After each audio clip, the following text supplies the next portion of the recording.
actually, before I do that, and I also want to give a couple of quick thanks. I want to thank our Education and Library Committee who have worked so hard. And I couldn't see that, but I felt it was really important to say that this kind of event doesn't come together that quickly or easily or without a lot of thought and planning. So I want to thank our Education and Library Committee for all the work they've done. I want to thank the members of my board who are present here as well. And we are now going to kick off. So at this time, I would like to bring up first a representative from BRIC, who's going to talk a little bit about the organization and the things that they do as well. Do we have a representative from BRIC here? Please, come on down, sir.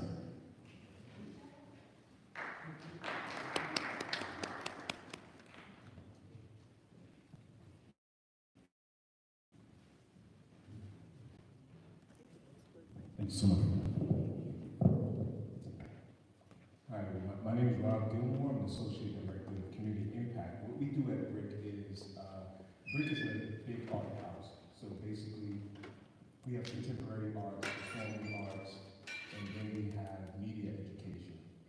The media education portion is the public access portion. We have public access throughout the city. BRIC is the representation of Brooklyn's public access. Every borough has their own public access station. So within BRIC, we teach adults how to navigate through media education, but we also teach the youth. So we have a youth program where we invite different public schools to come to BRIC to learn what we offer as far as public podcasting, film production. We also do studio production, but then we send teachers out into the schools. So you can book our instructors to come into your schools and have programs where we're teaching children how to navigate that technology. What we're doing now is a workforce initiative where we're matching different industries and careers. So now we're not only teaching them how to utilize things like cell phones and different gadgets, but we're connecting the career path on how to become an audio professional or someone who is operating cameras or someone who wants to become a director. All of these things are new to our youth initiatives. If you wanted to reach out to BRIC and see how you can connect with the education programs that we do have, you just go into our website, bricartsmedia.org, and you go into the leadership portion, and then you look for the education. And you'll see that Skylar McLeod is the director of adult and youth education. And you just shoot him an email, let him know what you want, and he'll be able to connect you with all the things you need to get all the youth educated in media. So this is the hub. All right. Am I going home? I can go home. I guess.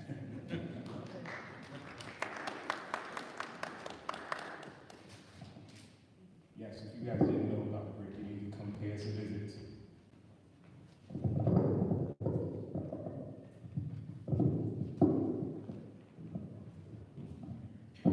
Hi everyone, my name is Billy Norton. I'm a member on the Youth and Education and Libraries and all those stuff committee. With CB9, I just want to introduce, mention Brooklyn Book Boardega, who has contributed those free books on that table right there, particularly picked out by Twyla. Thank you, Twyla, so much. You did a great job. And I took the Kamala Harris book. So anyone want to grab one, please do so. They definitely want to continue to work in our community. So just look out for them on more events. Brooklyn Book Bodega. And here's Fred. Fred's reading the script. Hold on. That's your Fred.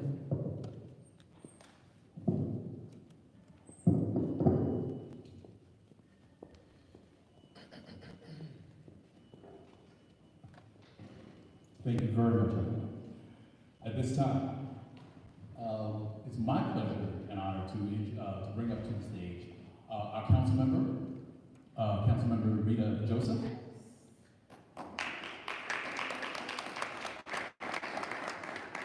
And it's so appropriate because as well as being our council member, she is an educator.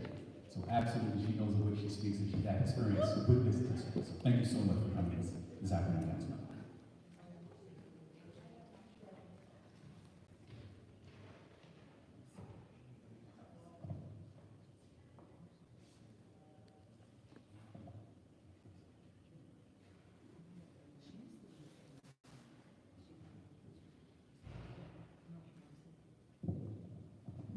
Good morning. No, see, I'm still sleeping. Good afternoon, everyone. Good afternoon. I am Councilmember Rita Joseph, representing the 40th Council District, but more importantly, I chair the Education Committee in the New York City New York City Council. And prior to that, I was an educator in the New York system for 22 years. So when I chair a hearing, I know what I'm talking about. And I know what to fight for young people. So what this seat does is I have oversight investigation over the whole public school system. I get to legislate and I get to negotiate a budget. So students, administrators, and parents, if you had an amazing budget last year, that was me fighting at the table. We lost nothing last year. Matter of fact, we even gained more. And on legislation, we'll talk about legislation when I'm on the panel, do a lot of Q&A. So it's going to be some hard times, but you have a leader that's willing to push back and fight back for you. So.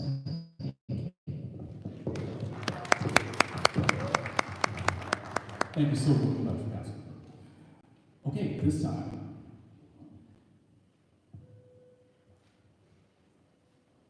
we have a fantastic panel that is going to be here with us this afternoon. So at this time, as I call your name, would you please come up, and we're going to read a brief bio for each of the distinguished panel members that we have with us this afternoon. First, I would like to call to the stage Janine Lindsay.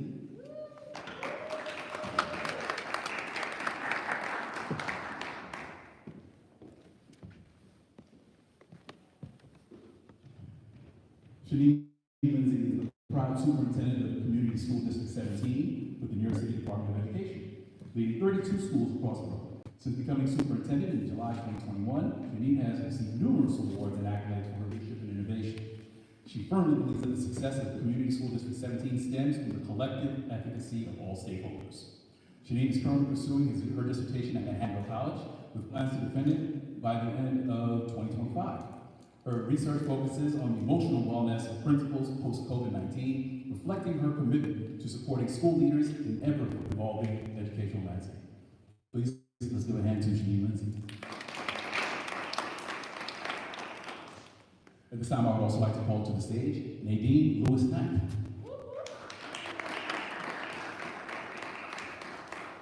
Nadine Lewis-Knight is a middle school teacher at Ebbets Field Middle School in District 17. Ms. Knight has over 19 years as an educator. She attended Long Island University with a BS and MS in education and an advanced degree in educational leadership. Over her teaching career, she has coached and mentored new teachers from the New York Teaching Fellows Program and the New York City Men's Teach Program.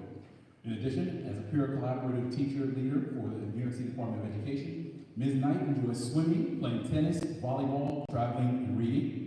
Her educational philosophy stands true to the fact that for a child to learn, an educator has to touch their hearts before they can influence their mind. She strongly believes that building relationships is the key to the human connection and the heart. Ms. Knight's passion and drive to be exemplary at her craft begin with the notion that to lead, you have to learn to follow. To teach, one must always model the expectation. Most importantly, relationships are a critical factor that drives the success of any organization. Please give another hand to Ms. Lewis.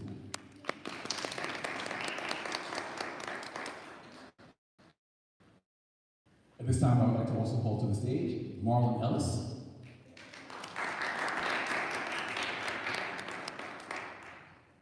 Marlon Ellis is an experienced high school teacher, Spanish teacher. He has a proven track record making a significant impact in the public school system, particularly through the lens of education management.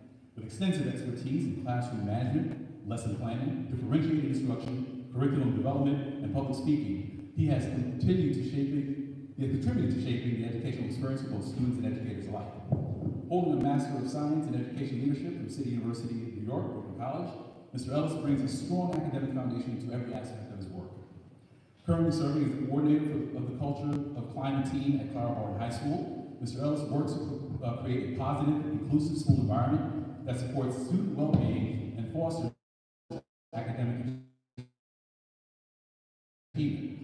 By cultivating a climate of respect and collaboration, he plays a pivotal role in ensuring that students feel safe, valued, and engaged in their education. Please give another hand to Ms. Rose.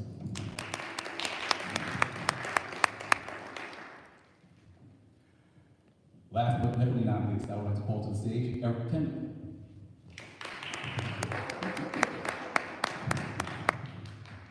Eric Kendall is a 10-year member of the Community Education Council of District 17 and has served as its president for the last 6.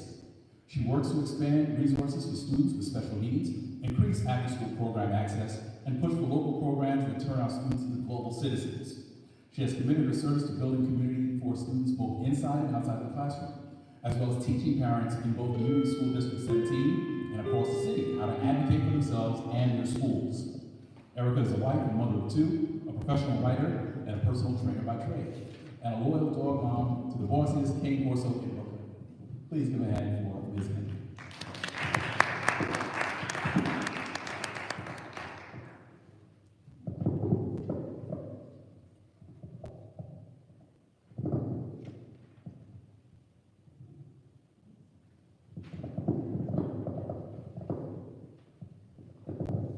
Bear with me 1 second, technology.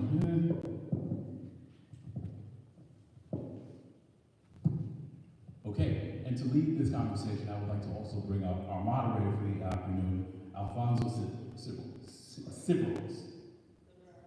Ciberos?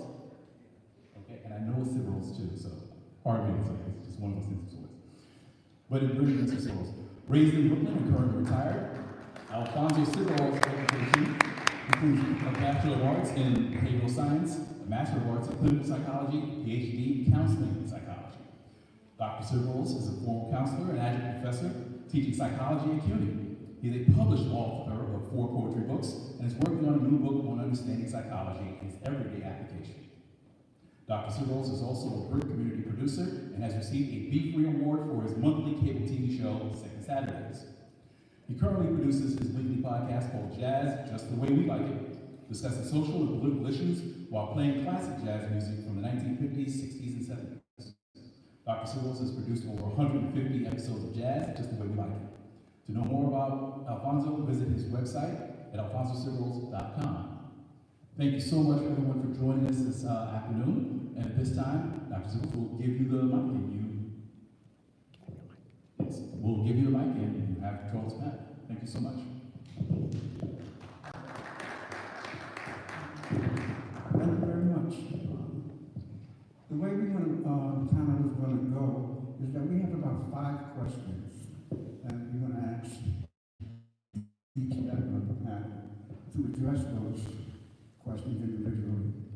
And you can address it from your professional position or you can address it from a general philosophical position on education. So these are pretty broad questions. And after that, we'll include the questions from the audience. Okay, so let's see.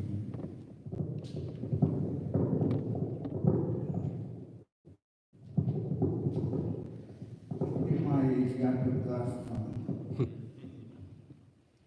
on. I guess we'll go follow the first person on the list. Superintendent. And here's the first question. Name 2 or 3 challenges that will improve the educational outcomes of children in District 17. This question has 2 other parts to it. Name the challenges and what are 2 major obstacles that prevent you from, 2 or 3 changes, that will improve the educational outcomes of children in District 17. And what are 2 major obstacles that will prevent you from implementing these changes? And how can you overcome these changes? That was a lot. And I think I can combine my response. Good afternoon, everyone. It's such a delight to be here. So the number 1 challenge is funds. We need money.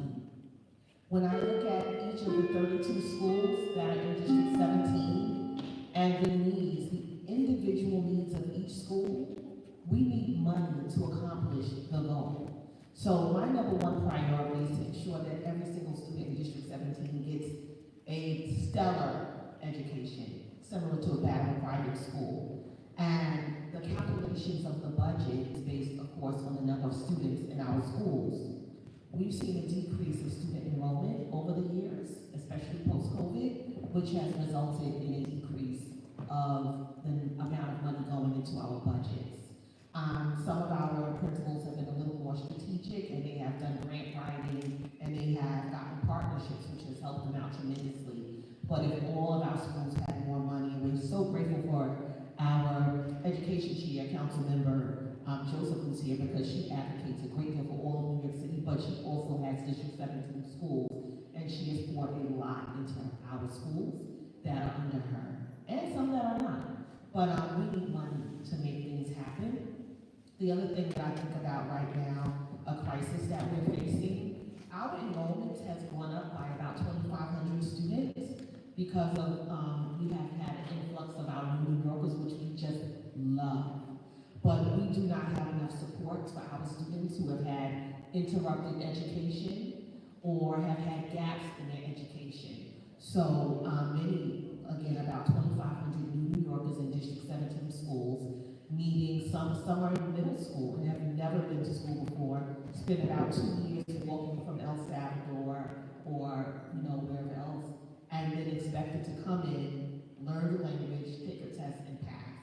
And we don't have enough resources, again, going back to money or materials to make that happen. So we've got some partnerships that we've established across the district to support our scholars, and our students are so bright and amazing. So they're growing, but we wish we could do a lot more, not only to support them, but to support their families as well with learning and mastering the English language as well as getting jobs. Thank you very much.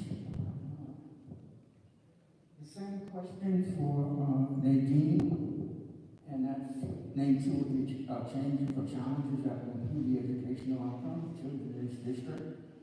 Two of the major obstacles that prevent you from implementing these challenges. These are implementing these changes, and how do you overcome these obstacles? So, there are many challenges that our students encounter on a daily basis in our families. And as a teacher in the classroom, I realized that the family structure that we had at my age when we were younger, there was a village of people making sure and checking and making sure that all our children are successful. With families sometimes not living in close proximity, sometimes there's not a village for the children, only at the school that there's a village, or within the school community. So children are having difficulty with reading, having, tutoring, even though the school offers that their home life in regarding to the continuum of learning, sometimes that is impacted because parents, sometimes they have 2 jobs, sometimes they have a lot of responsibilities that take them away from being able to be at the kitchen table with their children, making sure our homework is completed and their social and emotional needs are met. So a lot of our students, especially those in middle school, they are transitioning into teeny boppers, and having those supports where they're emotionally being taken care of and making sure that those needs are met is some of the challenges, because children will not learn if they're struggling with emotional, centeredness in order for them to focus on what they need to do. So those are just one of the challenges. Also in regarding to funding, while we're competing with charter school and the funding is very different, in public school we're competing, so there is also a lot of resources that are not available to our students. While we want to provide all these services for them, the funding prevents it from happening and for us to be the kind of village that we would like for all our children. So those are just some things that our kids are having difficulty with. Also in regarding to the social emotional issues, but also the social impact that the necessities that children need in order to be a successful student, those things are impacted too. So while the school have after-school program, it depends on funding, you know, the extracurricular activities, all those things are dependent on funding. If those funding are not available, and we're very happy for, you know, principals who write grants and community members who fight for our children, but there's a continuous fight in order to make sure that our children have everything that they need in preparation for their next journey in life. And teachers do their best with what they have, and we're continuing trying to be the village for all children. And making sure that in reading and math, they're able to be at that level to access language acquisition if they're coming from another country and learning English as, you know, the second language. So those are just some barriers that makes it very difficult for our children. But in District 17, we're working hard, we're doing our best, and we always see how we can support our children and be a village that they need in order to be successful. Thank you. Elvis, same question. What are some of the challenges or changes that will improve the educational outcome? Some obstacles to implementing these changes, and how do you overcome these obstacles? Good afternoon, everyone, and welcome to Carver High School. I only can speak on where I work. Yes. Right, and I can't speak about for the whole district. I only can speak on my own experience. So I've been here at Carver High School for 22 years, right? Been in the system since '97, and a lot have changed, and a lot have not, right?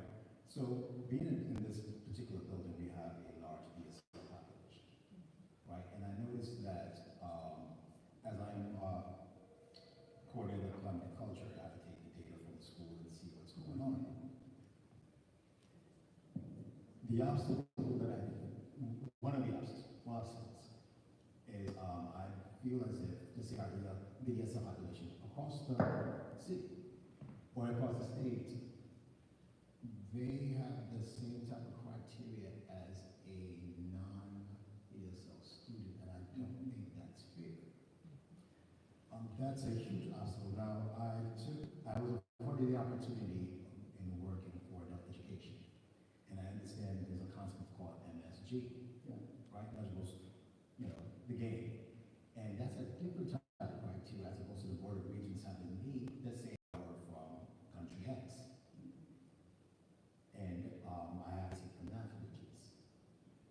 Now, the math, granted, the math regions, I have the option of taking my home language, and I will have the option of taking it in English. But if I'm not taught the math material in my language, my home language, and that just debunks the whole, I'm not going to do it. And if I do it in English, I'm trying to master the English in order to perform well on the state regions. So that's a double whammy, if you will, right? So the setup for me to succeed is not quite there. Am I measuring my math skills or my interpretation of English on the math regions or any type of regions whatsoever? So one of the obstacles I feel as far as education policy is concerned is to change that. Just like we have for the ACES students, there's a different type of diploma bound situation. There should be a different type of diploma bound for the ESL students as well. Yes. Now, while those who have accomplished those gains and can transition into an English class that's not ESL, great. Yes, something is working. Your level of comprehension and transitions there. But for me, like for example, as I said, I had gotten the opportunity to work with adult education, and I noticed that I'm dealing with the population of people who are engineers in their countries. And these are adults, right? So they know the material as far as the math is concerned. They may not say it in English. For my students who are learning, it just puts them in a position where, as far as SEL is concerned, it brings down the esteem. And if you meet, and as Ms. Nadine had said, in order for the students to succeed, in other words, they have to feel seen, they have to feel that they belong, they have to appeal to their hearts, as you had said. And appealing to one's heart that's the major obstacle. I really feel that the criteria for the EMLs or ESLs or MLLs, depending on where you are, is going to be different. It should not be the same for all students in the system. Thank you. Same question for Erica, and I clearly realize that people have different positions, so they're approaching the question from different platforms, and that's great, because it takes a collective effort to address the enormous challenges of this education process. I understand this SF situation. I remember my first year in the Board of Ed, and I only lasted a year, by the way. I was a math teacher in 1971, and I went on, to graduate school and then taught at Hostos Community College, where bilingual education was a major. So I clearly can relate to that. Erica, same question. From your perspective, what are the challenges that can improve or change, that can improve the educational outcome? What are some of the obstacles that may prevent it? And how can you overcome some of those obstacles? Sure. So my entire answer really revolves around digital literacy, right? Our young people need to understand a few things about how they engage with technology, right? The inside of the phone, all the content, all the apps, everything is colorful, bright, it moves fast, it's blue, shiny, it makes very beautiful sounding bells and whistles. It captures their attention in a way that they have to be prepared for how to navigate that, right? How to manage, okay, I can't be on the blue, shiny device for 6 hours at a time. I have to know how to pull away to get other things done. Or maybe just do 15 minutes here, 30 minutes here, 15 minutes here, 30 minutes there. But developing a strategy, like our young people need to develop a strategy so that they're not in school with the phone underneath the desk trying to see the game of Fortnite, right? Or our young people have devices that do not have parental controls.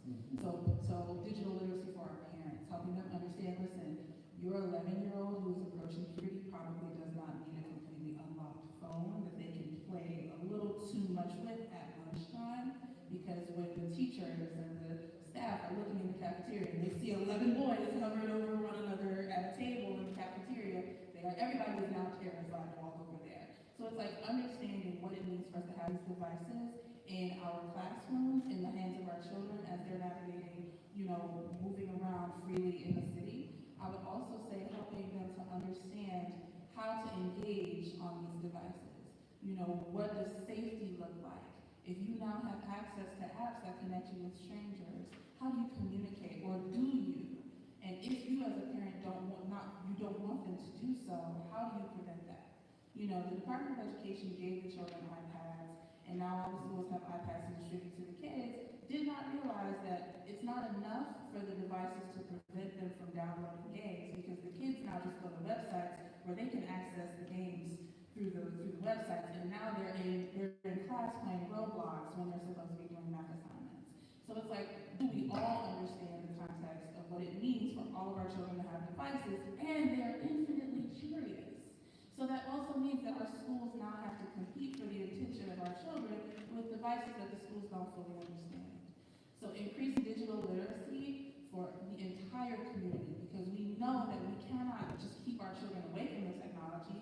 The world is going to be like evolving or revolving around technology very, very soon, if not already now. So we cannot keep them away from it. But do we all understand what it means to keep them safe while we have these devices? And can we all count on one another as partners to make sure that that safety is paramount? And so in terms of what prevents us from doing that, honestly, money. And it's not just like money on the part of the schools, but money on the part of the parents. Because everybody cannot afford the most current software, the most current devices, the most current. So it's like even if you can get your child an old iPad, that doesn't mean that the iPad or that the operating system for the iPad is going to have the most current safety measures. So making sure that we all have ways to keep everyone safe, regardless of what kind of technology they have, because we know that we have to make sure that our children have access to it. I think that's probably the greatest challenge that we have right now. Thank you. I've been talking about 15 years ago, and to be honest, I never really paid much thought to the issues that you're raising, but they're real issues, and they present a lot of challenges. Okay. And this is for Erica. It's a question. Name some of the changes or challenges that will improve the educational outcome. What are some of the obstacles, and how do you overcome these obstacles? Good afternoon, I'm Councilmember Rita Joseph, actually. That's okay, I'm on the policy side, right? So, I got elected in 2022, and when I got into office, I'm an educator, I was assessing staff. That's how we drive instruction, my fellow educators on the panel. And we realized there was a flaw in the funding for our schools. So I changed the FSF formula, and I added two important weights, high needs and high poverty. And that allows the schools to have extra funding that they never had before. And that's part of access and equity that we all talk about. So that's making sure the fundings are there. Inviting parents to be part of this educational journey, but that doesn't mean it has to be a 9 to 5. We gotta learn to meet parents where they are. Our parents are not all the same. It's not a cookie cutter model, sorry to say that. And also having a holistic approach in children. That's why I believe in community schools, because the community schools embrace families and children and provide support, whether it's mental support, whether it's food insecurity. Our students face food insecurity. And 10% of our students live in shelters. That's 116,000. So they have so many different variables that prevent that success. But how do we support that, right? As a legislator, make sure that we fund STH coordinators, that someone is there. Unfortunately, it's not their fault as being a young person in the system, but making sure the system provides that support. So in our budget, I made sure we had TH coordinators to make sure it helps students navigate that space. And when you talk about digital literacy, the city does not have a comprehensive digital literacy plan for New York students. So that should be the first thing we put in place and close that digital divide. There are 25% of people that live in my district that have no access to Wi-Fi or internet. So these are the things we have to start talking about in terms of policy, and this is where the advocacy comes in, right?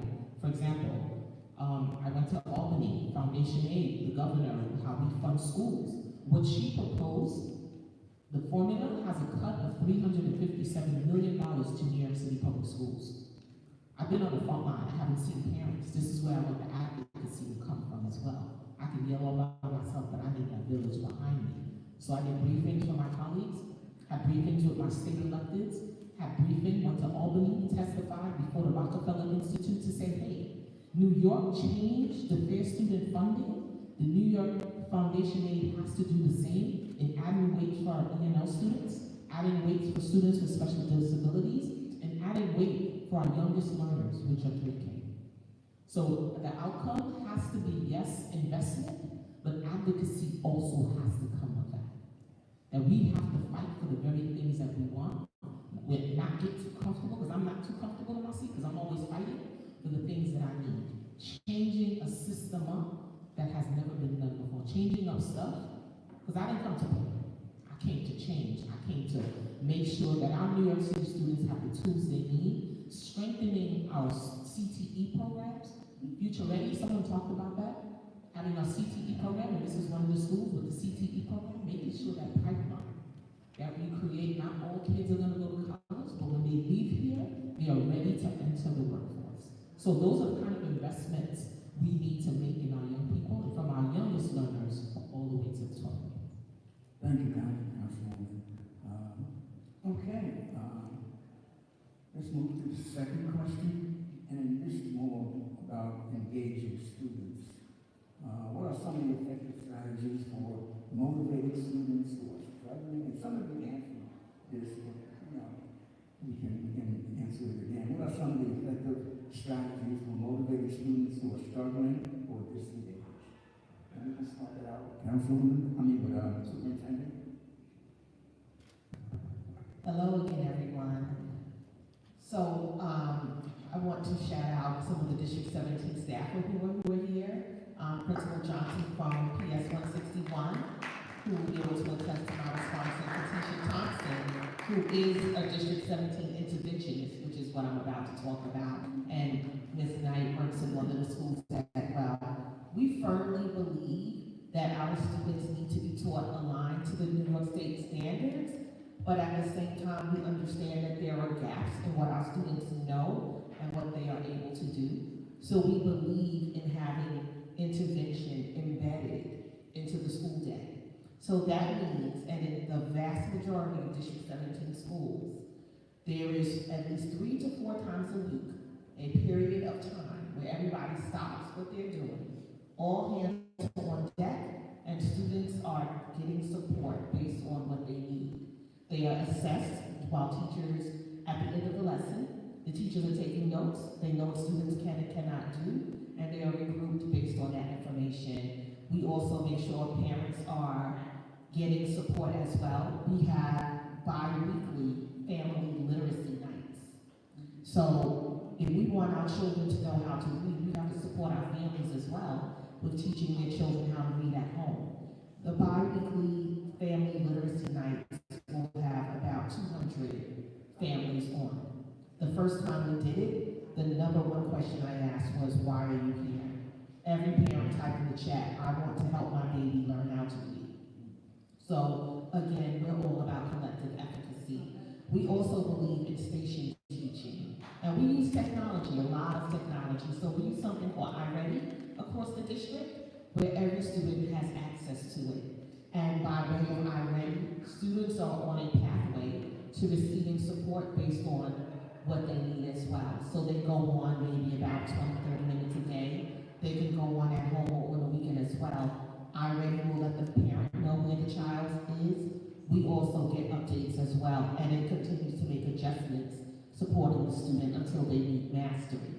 If the student is struggling after a certain number of attempts, iReady shuts down and sends a message to the teacher that the student has made many attempts and has not mastered the skill, so that the teacher goes with a certain group and does a reteach. So again, we believe in teaching aligned to the standards, but a lot of intervention is put in place to ensure that our scholars make progress. Thank you. Ms. Dean, same question.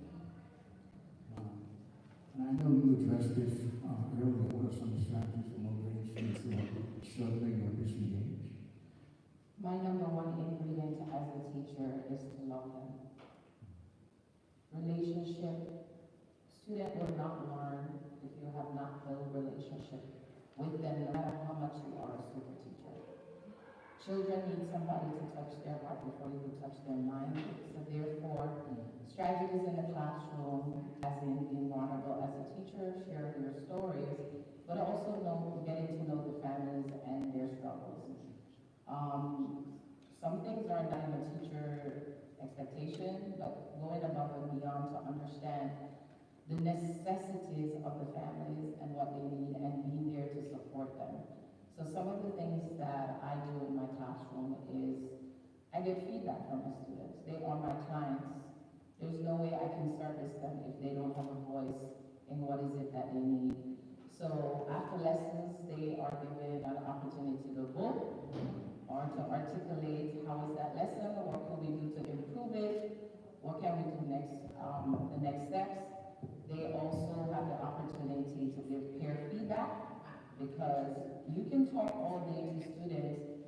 Sometimes hearing from their peers is more profound and powerful. So giving them that student voice in the classroom where they're using language to articulate, glow and grow of how they're doing, but also having data chat with students. Students are little clients, and sometimes we assume that they don't know, but they know a lot of stuff. So if you tell them where they are and they understand the why and the how of what you're doing as an educator, they're more to buy into what you have to offer them. So although they're small, they also have a voice, and teaching them to be advocates of their own learning, because although they're children and we prepare things for them, hearing their voice about they're the ones who are receiving it is quite profound and powerful for an educator, because then you know how to service your clients. Also building that relationship every day where you're checking in with them emotionally Because if I come in the morning and I'm not having a good day, or I had a situation at home, and now you're expecting me to learn when you didn't check in with my social emotional, how am I doing, what can I do to make your day? Those are just some things that is very impactful for children, and they make you make the situation so accommodating that they feel that it's a home away from home. Students will not learn if it's boring. So learning has to be exciting and entertaining. Sometimes you are an actor on stage, an actress, in order to entertain your audience. So doing that sometimes, get them and hear their perspective for what you're doing. I said, do you think I could do that better as a teacher? And they give you feedback, and they are raw with their feedback.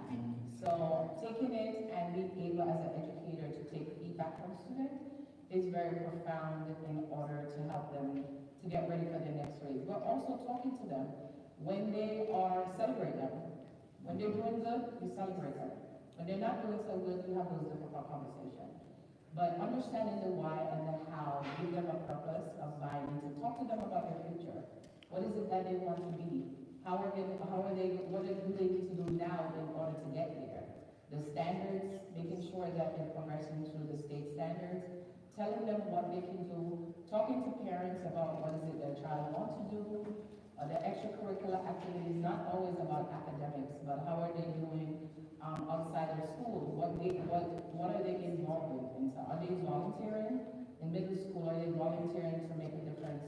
Are they learning to be change agents for whatever they want in life? And those are some things that we do to help be their village. So hearing their voice, teaching them to be advocate, is preparing the next citizens of the future to speak from their own perspective. Thank you. Mr. Ellis, the same question. What are some of the effective strategies for motivating students who are disengaged or struggling? Strategies for engagement. Okay, correct? Yeah. So, I can tell you this. And I can speak on my experience. It's not the district. So, here at Clark School, we have about approximately 1,300 students, of which 200 of them are males. And we're at a school which is predominantly non-males, right? You know, a lot of people will say that, you know, boys like sports and so on and so forth. And then you have students who are not seen at all. You know, usually we do see students who either do things that they're not supposed to do, so they get caught. So all of our attention usually stay on those students. And then you have students who graduate and none of the teachers ever know. I was lucky to have, I'm going to get to everything here, but I was lucky to have, prior to coming here, I met with one of our former students, graduated 10 years ago. She was valedictorian, and Ms. Knight, Ms. Knight, okay. So Ms. Knight had mentioned fostering a relationship with students. Now, I'm still in contact with the students that graduated in 1998, right? And I understand, and yes, I was younger than so the relatability was there, right? And I understand as I've gotten older, I didn't become less relatable, but I'm operating from a different lens. And I understand that besides the CBOs that the schools do have, that's usually an outside source that we bring into our schools. But it's the inside resources that sometimes become inadequate. I have been in a place where I have silent because I was tired, right? And then you get your mojo back, if you will, and then you get back into the swing of things. I know one of our teacher evaluations components, we have to talk about student engagement. And students tend to not want to say anything in front of their peers. So I I know one of the evaluations, like, you know, it's always teacher-led, and not student-centered. But, you know, doing it in the classroom and showing them how it's done is kind of difficult and it's still controlling itself. So I can tell you one initiative that I started here, and it's in the beginning stages and we're going to meet. So I created something called Martin Band Challenge, and it's student-led, where I have an advisory board of 10 students to take myself away from the equation so that they can actually choose the topics that they want to talk about. So like a town hall like this, right? We're meeting in the library, and then we have a student facilitator and an adult and a teacher. So in Martin Manager, they actually learn how to communicate with each other with parameters, you know, with the objective is to have fun, but also to have a voice. Many of our students don't have a voice, right? It's always go to class, go to class, go to class, go to class. So what I'm trying to do is foster this forum where they can actually articulate and get familiarized with how a town hall can work, or some sort of educational discourse about perspectives and point of views without insulting each other, hearing each other's perspective, and understand that, you know what, it's not about being right, but it's just listening for understanding. So that can actually bring into the classroom. So it will be common practice. So as far as student engagement, they already know what that is. And hopefully it'll be a podcast and a TED Talk and so on and so forth. So that's the vision that I do have. Engagement. Yesterday, I was asked to be the coach for the staff versus student basketball game. And yes, the staff didn't do well. However, my proudest moment was interacting with the young men. And I had assistant coaches with me too. And it's getting to know their names, calling them by their names, right? Yesterday,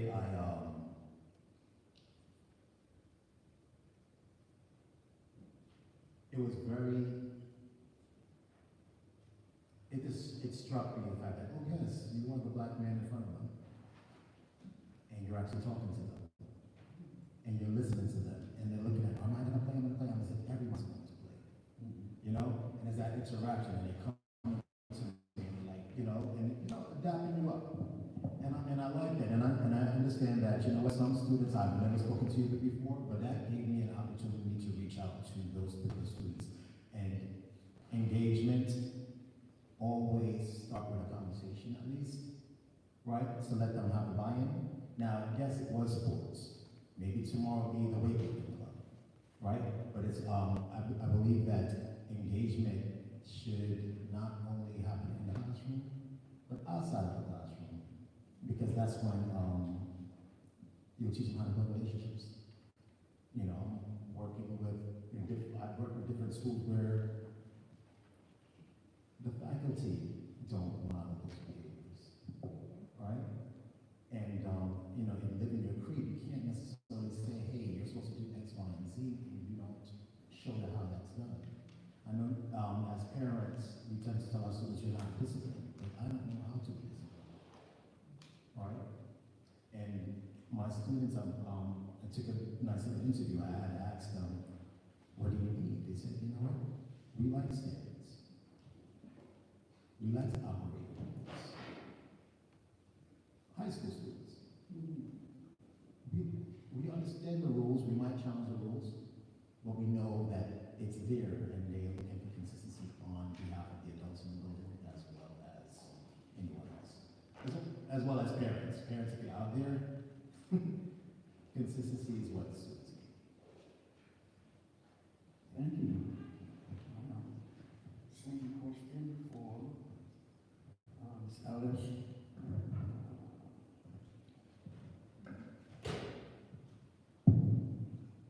What are some effective strategies to motivate students who are struggling or disengaged? Okay, so I'm going to talk about something that I bring up every chance I get just because I love it so much. When I started as a member of the Community Education Council, when our superintendent was a deputy superintendent under our predecessor,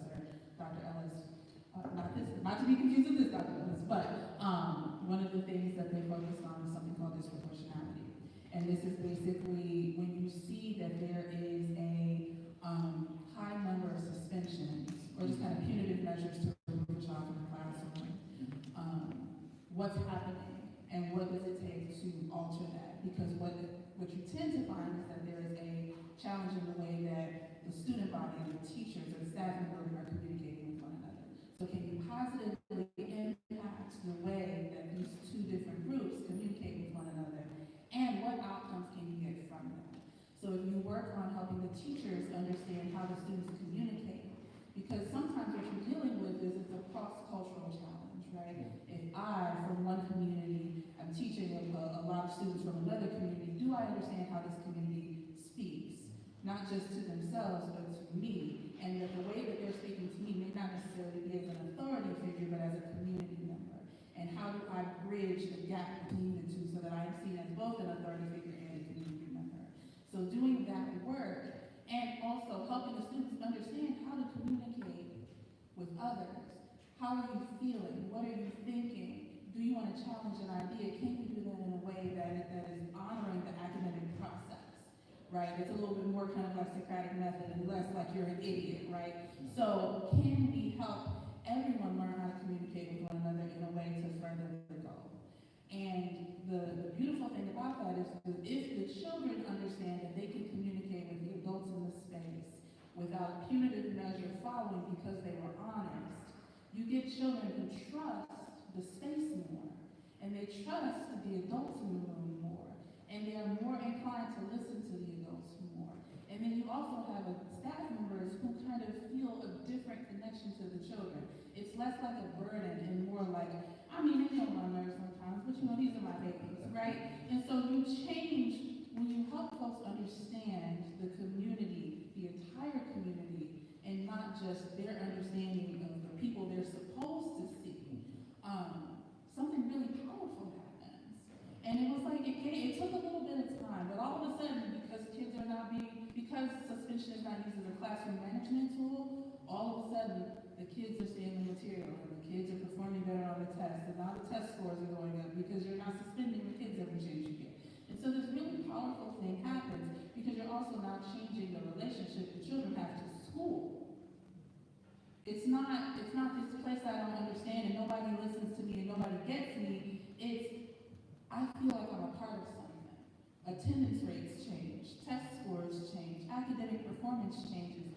All of a sudden, and because the children are actually present, you can better observe them for whether or not what you're seeing is a special need that needs special support.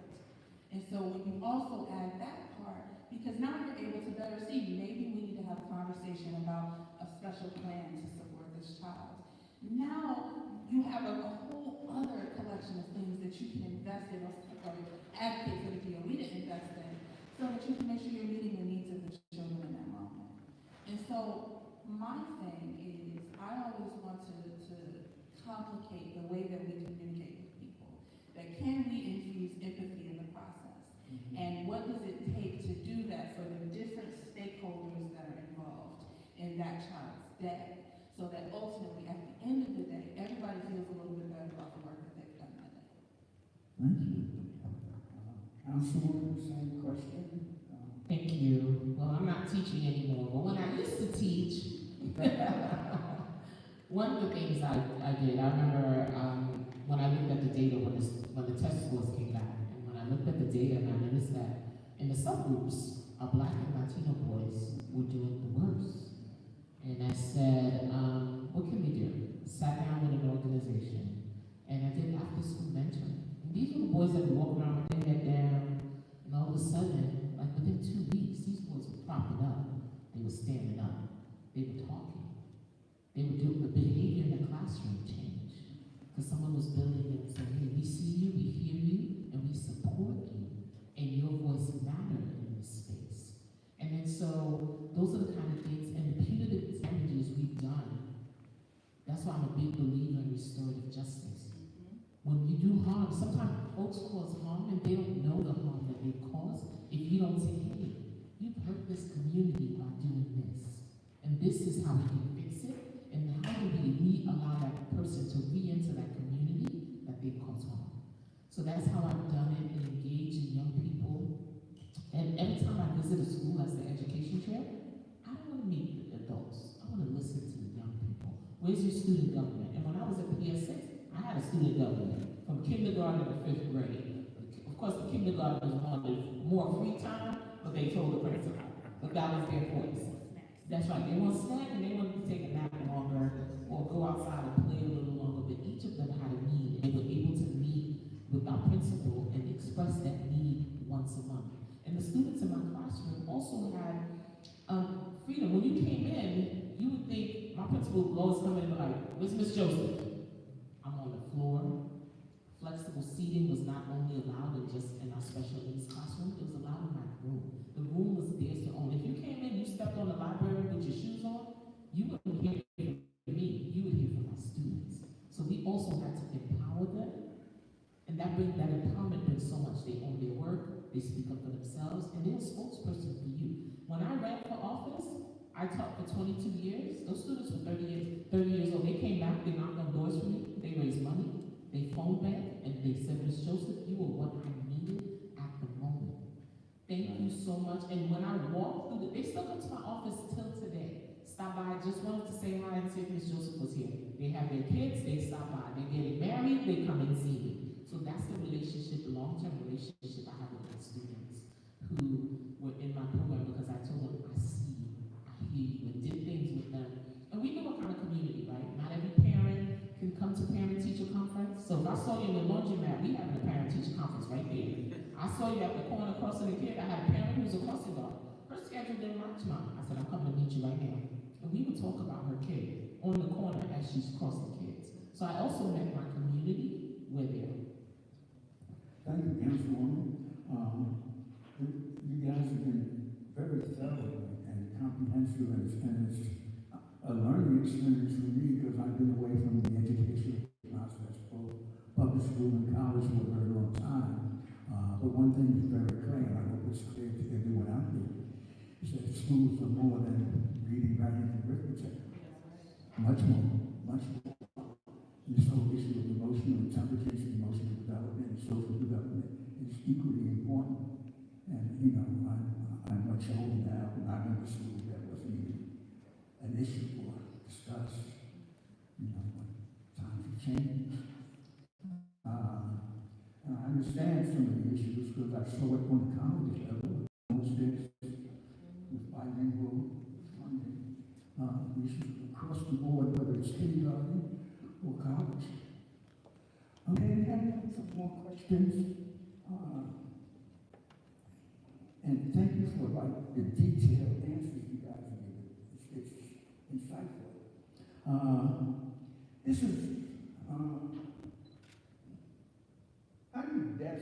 What are the best practices for supporting students with disabilities and special needs? I think it's an appropriate question, especially today where we may see the Innovation Department of Education at the federal level, and I think some of their funding address this population. I may be wrong, but I believe so. So how do you improve that? What are the best practices supporting students who have these special needs? Councilwoman? I'm not Councilwoman. Superintendent, sorry. So the first thing I would say is we need to make sure our babies know we love them. And, you know, I was a special education teacher from the 90s. And I have such a soft space in my heart for students with disabilities. I believe that in students with disabilities, first and foremost, we need to honor the IEP, which is the Individualized Education Plan. So as a superintendent, I'm always, if my team were here, they will tell you, I'm the compliance police. I look at data every Monday, every Wednesday, and every Friday. I want to make sure that the needs of our students are met, that they are having their encounters, that we are fully staffed. So one of the issues that, I'm sorry. Okay, I gotta find it. Yeah, hold on, just give me a second. You said best strategies to support them, right? Yeah, So- best practices. So first and foremost, going back to honoring what's on the IEP, making sure our students are receiving their services, and making sure that they don't feel singled out. You know, when I was a special education teacher, some students would tease others. They were all you know, back when I taught special ed, it was called, it was, Lord, it was so long ago. It's not what it's called now. Ms. 1, Ms. 2, Ms. 3, Ms. 4. So I had that, I had a range of the Mrs. So students would tease each other. I had some students who couldn't go to the bathroom when they were home, some who couldn't speak, some who couldn't write, some who could do everything, but they had behavioral problems. So again, going back to making sure we honor the IEP, making sure we give students the supports that they need. So earlier I spoke about intervention. So we want to make sure that we provide the supports that our students need. Most students who have an IEP have a learning disability, but they really don't have a learning disability. So if we provide the supports that our scholars need, based on data, like I spoke about before, they will grow and they will be able to compete with their counterparts. So I say we need to give them as much love and academic support as possible. I am also a believer in social emotional learning, as Erica, President Kendall, and our council members shared. District 17, we do a lot of work around SEL in our schools because the other disability that students could be labeled with is having like forms of aggression and fighting, and so we have to figure out how to love on our students and teach them how to behave or how to conduct themselves without the IEP. So my key has always been, okay, we're going to support you until you don't need the IEP anymore. So with that being said, we're seeing a lot less students. Students are on their way to the least restrictive environment. But we first have to love on them, let them know we see them, and give them the support they need. And support their families as well. So I'll stop. Thank you. Maybe the same question that asks how do you support best practices for all students with disabilities, special needs? I don't see, even though there's an IEP, I don't separate them in my mind as they having some kind of disability. I see them as a person who has different entry points in how they learn something. So, also don't learn to ride the bicycle the way that normalcy for riding bicycle. I might jump on and start riding. Another person might need the tricycle, might need some extra wheels on there, and then someone might be like, I'm not ready to get on yet, like give me a couple days. So I see that our students, and within my classroom, I decided, before I became, on my journey to become a teacher, I was strategic in making sure I have a general education background and also do special education. The reason for me making that decision, I realized that not all learners learn at the same pace and learn a material at the same time. They have different entry points, and I strongly believe in Howard Gardner idea of learning styles. Children have different learning styles, so some will be on the floor, and that would be me. I was that type of child who I probably would have had an IEP if I was probably raised in America. I was grown in Jamaica, but I was the wild child where the teacher can't keep track of. And it's because I needed to touch, I needed to feel it, I needed to see it, and because of that, I became the type of teacher that I am because I needed to touch the bark of the tree to understand what that feels like. I needed to touch the leaves to feel the softness. I needed to see where Africa is on a map. So because of that and my challenges as a young child, I decided that I wanted to be that teacher that makes sure I understand my student learning styles. So in our classroom, we have batons or paddles. Children get to walk around with their paddles. They get to, we are also a nest school. So kids who are on the high spectrum with autism, you don't know the difference with them in the classroom. Because I have also built community in the classroom where the children who sees the struggle of the other children is their peer mediator, so they support them, so nobody laughs at each other because we are community members, we rise together or we fall together. So everyone knows that if there's an emotional issue, everyone is coming for a hug and everyone and giving words of affirmation for those children. I think it starts with the human heart.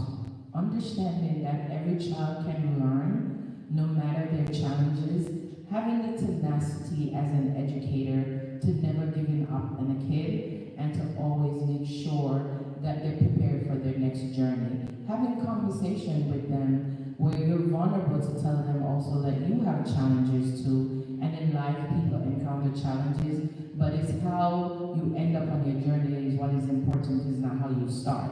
So those are conversations that we're having and have kids tell you what you're struggling with.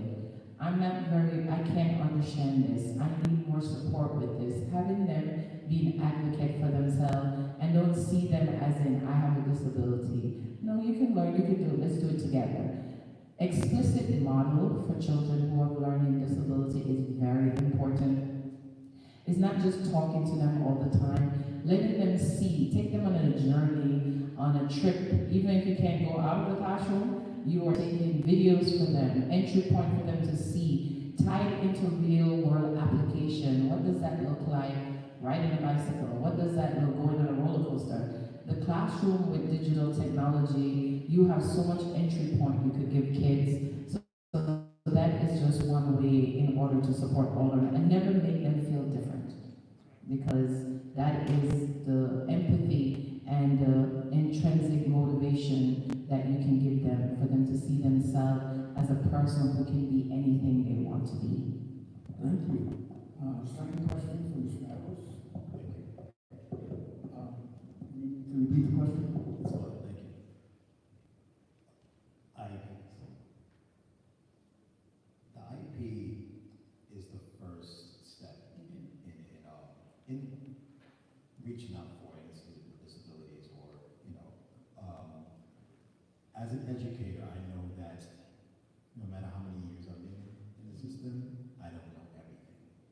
So that's when I rely highly on, when we have a IEP coordinator, right, or any other resources there to help me to modify my lesson, because I may not be able to reach that student, or I might be, but I then have to turn to myself and say, hey, you have to lean on your resources, right, to modify this particular lesson.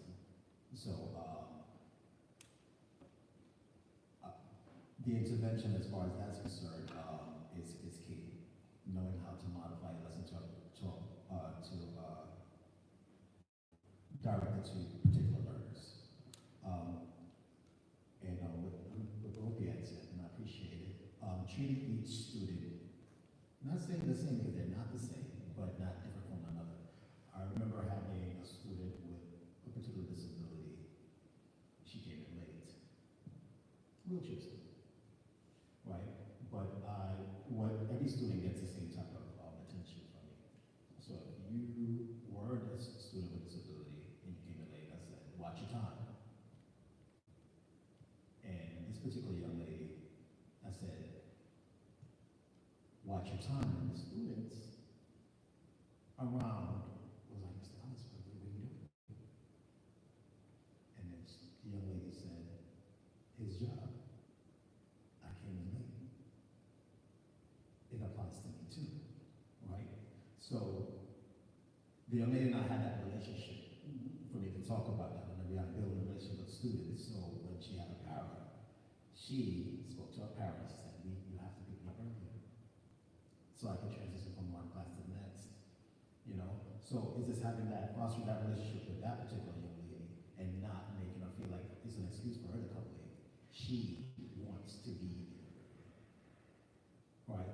So that's as far as SWD situation. And I understand that SWDs can run the whole gamut from hearing impaired and everything else. I had the experience of working with, and I hate to separate any of the students, but with District 75, the student that this person had autism. First time knowing or experiencing that, and what helped was the coordinator of the program coming to me, and she said, I'm not trying to single this particular student out, but I want you to, this is some things that will happen, and this is what I suggest you should do. So then in turn, I was like, okay, because I probably would have reacted a different way. And so I was empowered to accommodate or meet the student where he is, right, or where he was. And I made certain things smoother, but I understand that she said to me, but sometimes he will use it to his advantage, or, you know, so I still have to make sure I maintain certain protocols for the classroom, how it's run, so he understands. But, you know, if he goes high, I'm not gonna go high either, because that's a trigger for him. So understanding the triggers according to the IEP, as well as the communication between the staff member and I, it made it much easier for me to be able to, or reach out to the student. Thank you.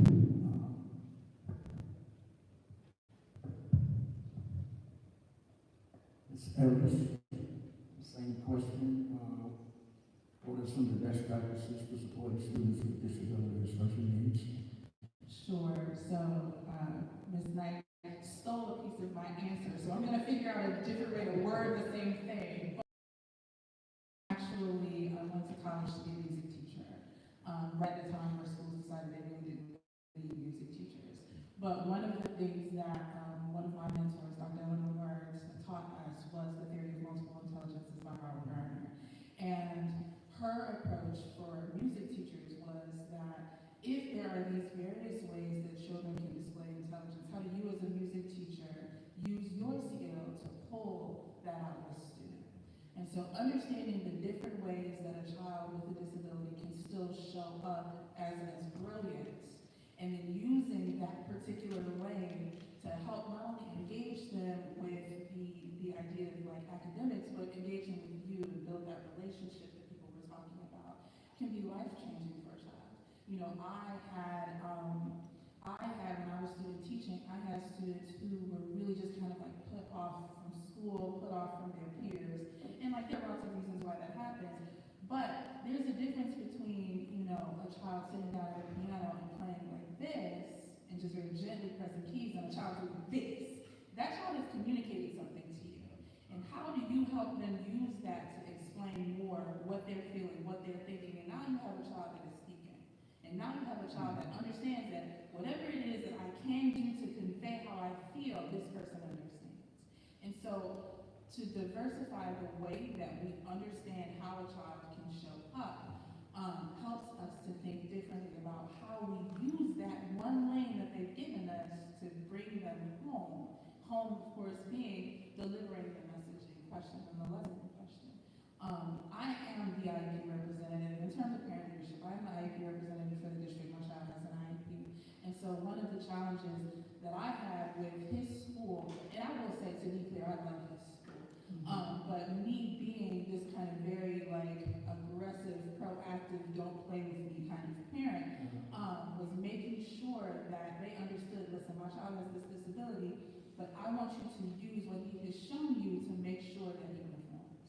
Because I don't want him to ever get the message that this disability says something about him as a person.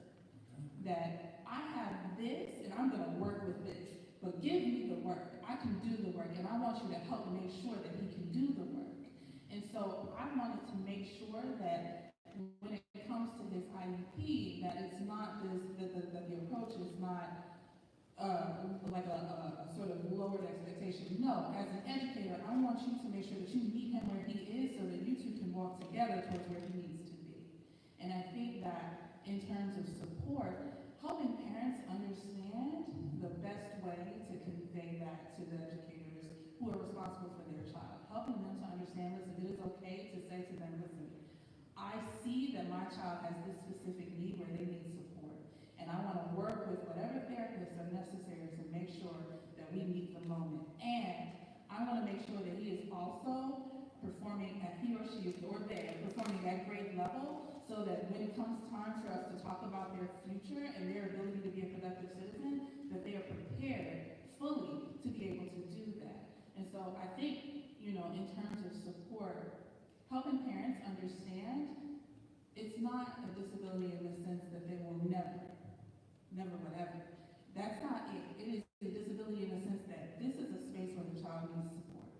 And that there's a whole system set up to ensure ensure that they are able to get it so that they can live that full life that we all want our children to have. Thank you. I agree with you 110%. When we look at disabilities, especially autism, autism is not a disease. It's just someone whose brain operates a little differently from someone else. So thank you for that response. Councilwoman, same question. Well, my question is going to be a little spicy. It's a little quiet. So in January, I had a 7-hour special education hearing, and we found out a lot of things that are not happening for our students to get the quality education they deserve. One, as Superintendent mentioned, we need our educators and our parents and all of those who are part of that support system for our students with special needs to honor the IEP. That means those are legally mandated services that our students should be receiving. But if I tell you that some of them are not receiving that, yes. When I came into office, I found 700 preschool special education students sitting at home. That means they were not getting their legally mandated services. They had no seat for them. And boy, did I raise some hell in New York City. Today we have about 248 that are still home, but we were able to go 500. A couple of things need to happen.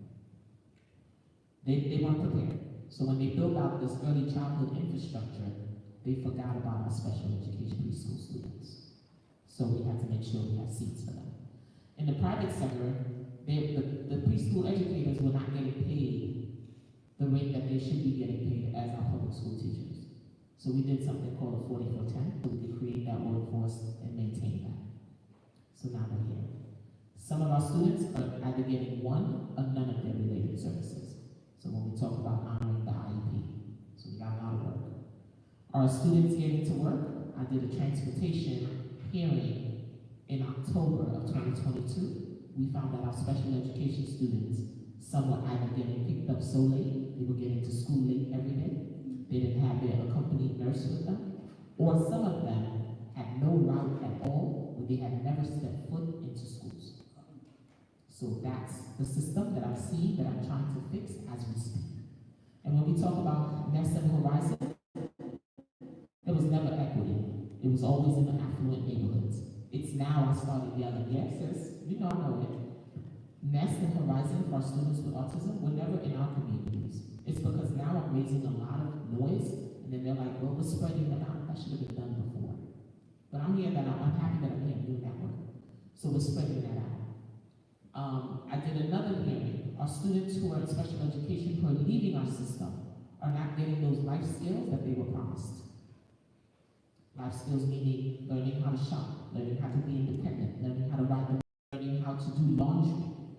Basic things that they should be learning, the system is not in place. So if you have a chance, you can watch that hearing. It was 7 hours. Because I had to find out, City Public Schools, what's the problem that my New York City students with disabilities, who I have one in my district, student with an IEP, got accepted to Townsend Harris, and you know how competitive that is. She gets on the bus at 6:30 in the morning. She doesn't get to school till 8:20. So when I met her, you know one of the things I said? I don't want you to hate school, I want you to hate the bus. Because that's the place they get joy. In summer programming, our students with special education cannot stay till 6 o'clock for summer rising. The bus picks them up at 4 o'clock. So our students with special disabilities and those parents, this is where you come in and you do your advocacy. You stand up. And this is what I've been fighting for since I got into the council. A whole slew of things that I was like, oh, wow. And even with MDRs, our students with special education is spending more than any other population in New York City public schools. So now I have a bill to make sure that MDRs, how they get disciplined is not based on their disability. Because you also have to look at that in the IEP level. So I told you it's going to get a little spicy. I hope you're okay. It's okay. So that's the work I'm doing as a legislator and also an educator. So I'm a forever educator, not because I left the classroom. I still lead with that empathy and compassion because I know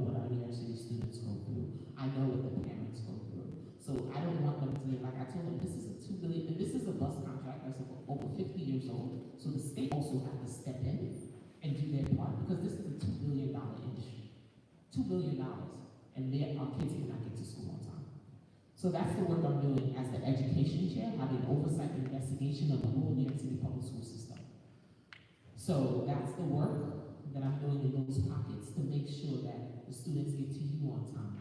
The IEPs are being honored, and making sure they have programs. For example, AIMS program are for preschool students, where if a school building has space, they can create AIMS program right there. Where the child doesn't have to travel, they can stay in community. So those are the things that I'm pushing for, to make sure there's more AIMS classrooms, more nests, more horizon, and they're not just in some other places in the community, but not where they're living.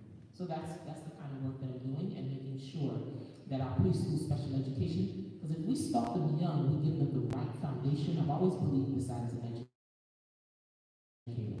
If your foundation is strong, your top will be strong. Thank you, Councilman. Okay. And it's not really a question, it's an opportunity to address parents in the community and community leaders. What is your message to them that you think is most important, or one of the most important messages that you want them to hear concerning the education process in this district? Superintendent. I want to emphasize the urgency of collective efficacy. Our district is doing great things, but we need our parents, we need our staff, we need the crossing guard, we need Community Board 9, which you all have been great partners. We need all hands on deck in order to make sure that our schools continue to blossom and thrive. One of my key initiatives is to reimagine the educational experience, meaning we are looking at all of our 32 schools to determine what is working and what is not working. What is it that the community wants?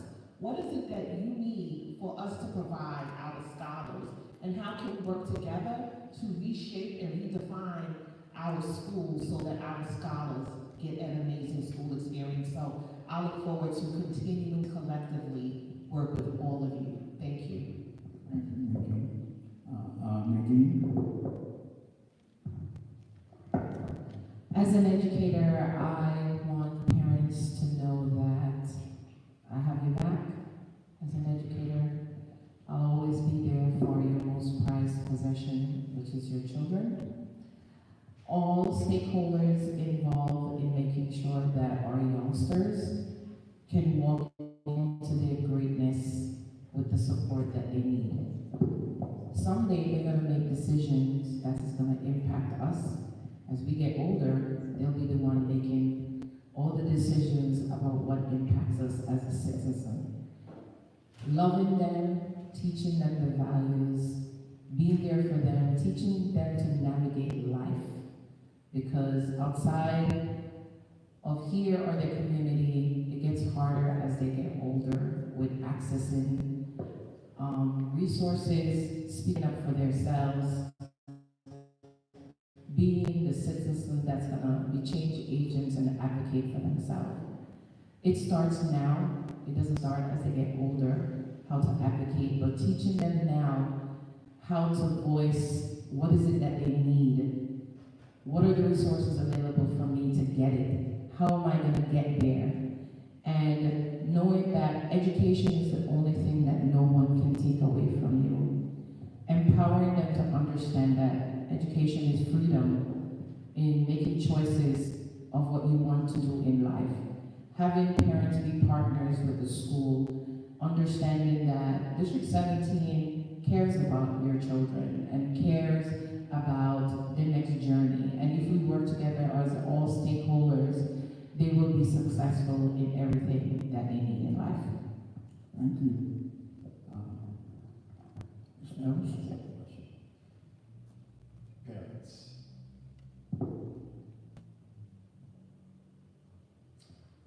Thank you. First and foremost, thank you for bringing your students, your scholars into District 17 and giving us the opportunity to be a part of their educational experience.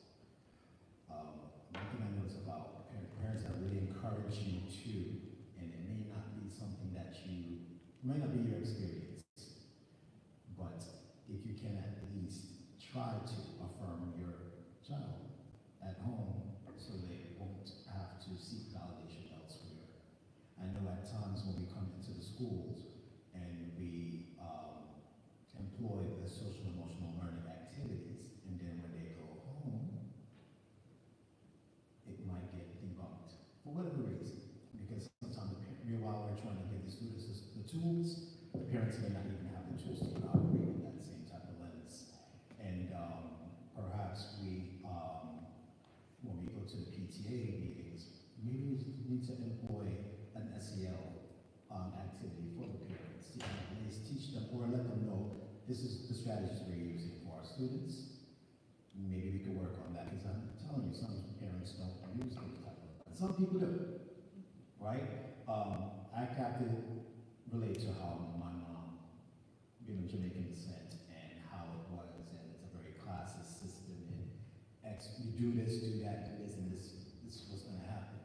And as I've gotten older, and as she's gotten older too, we developed a relationship of communication. And we do our SEL moments. We do take our walks to calm down our nervous systems. We do, I do ask her what's her why. And then she asks me. I do challenge her, and this is as an adult, and in my 20s, my teens my teens weren't that, everyone has traumas, but my teens weren't that hectic with her, but you know, as you get older and what our parents might say, you're feeling yourself a little bit.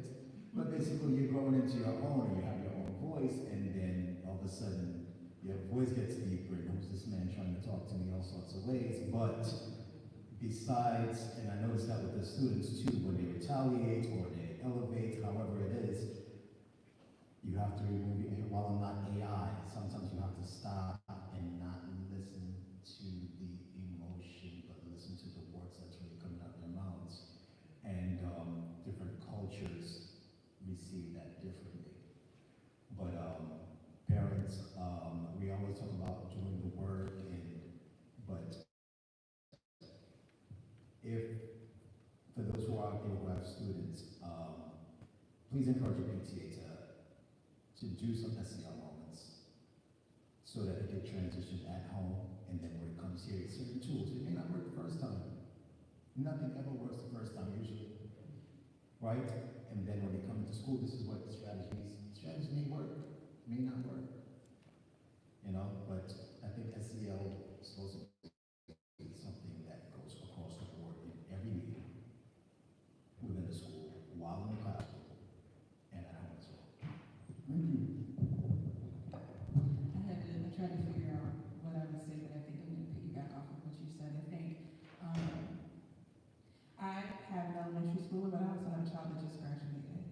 And that means that I'm constantly surrounded by 18-year-olds, God help me. But what I would also say is the past 5 or so years have been really difficult for a lot of people for a lot of different reasons. And I don't think that we fully conceptualize how difficult those years were for our students. And so the social and emotional component to supporting them getting into the finish line. In my child's graduating class, there were so many children who were just like, what's the point? What's the point? You know, watching a city kind of thrust itself into normalcy after what we in New York City went through was really difficult for a little, depending on how much loss they experienced. And so adding to our understanding of what it means to support a child through their social and emotional kind of growth, we also have to add like processing grief. A lot of children came out with a lot of trauma that they struggle with. I think a lot of adults did too. Having monthly meetings with adults who are also processing grief and are also now scared for their children, that was a really difficult experience, and I learned a lot. And I feel like my empathy also got a little stronger, if not just kind of exhausted. But understanding what it means for us as a village to support one another through that kind of social emotional growth so that we can be the village to one another. I know that people are talking about like how we communicate with children. There's an amazing book called How to Talk So Kids Will Listen, and Listen So Kids Will Talk.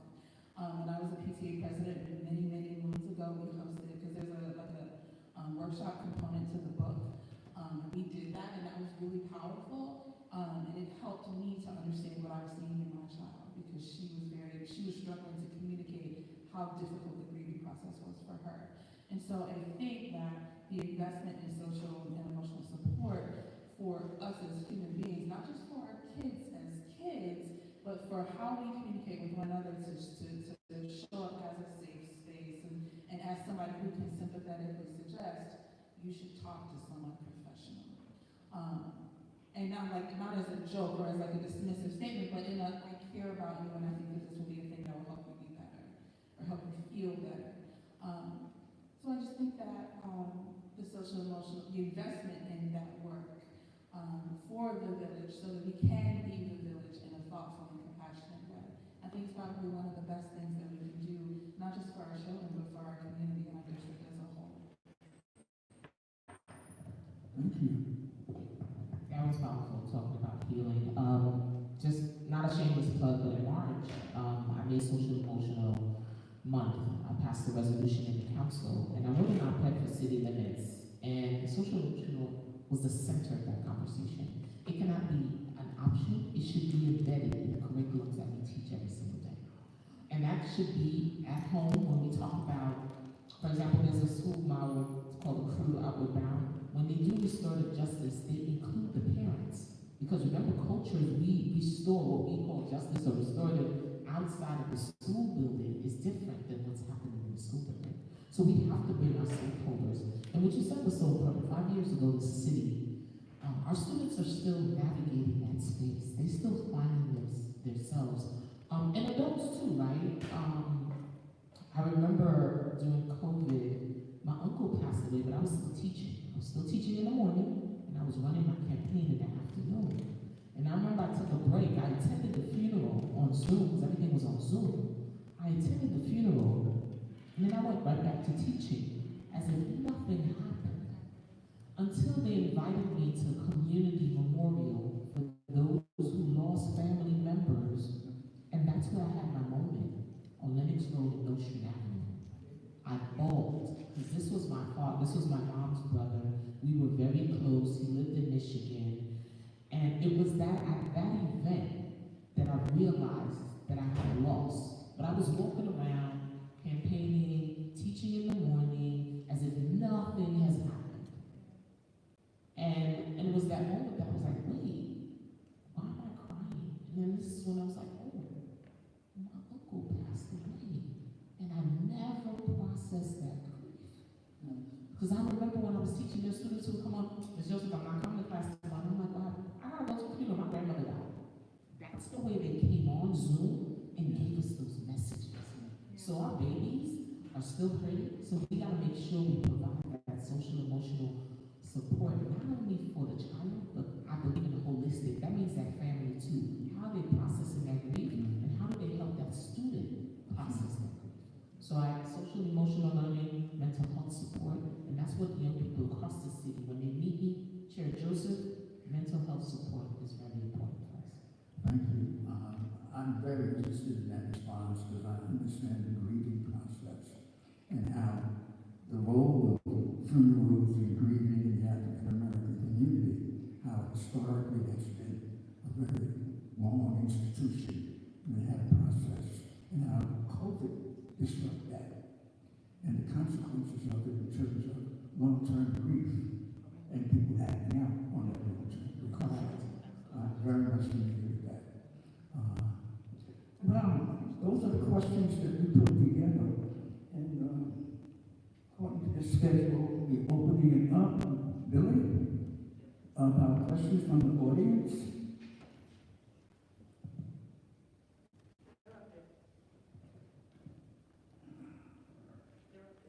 I don't see it on my technology. Can I tell you? I'm forcing it down your throat, one way or another. Pass me your mic. What do you need? Good mic? Yeah. We have a question from the audience, Joshua. Thank you so much to all the panelists. This was really insightful. My question, very simply, because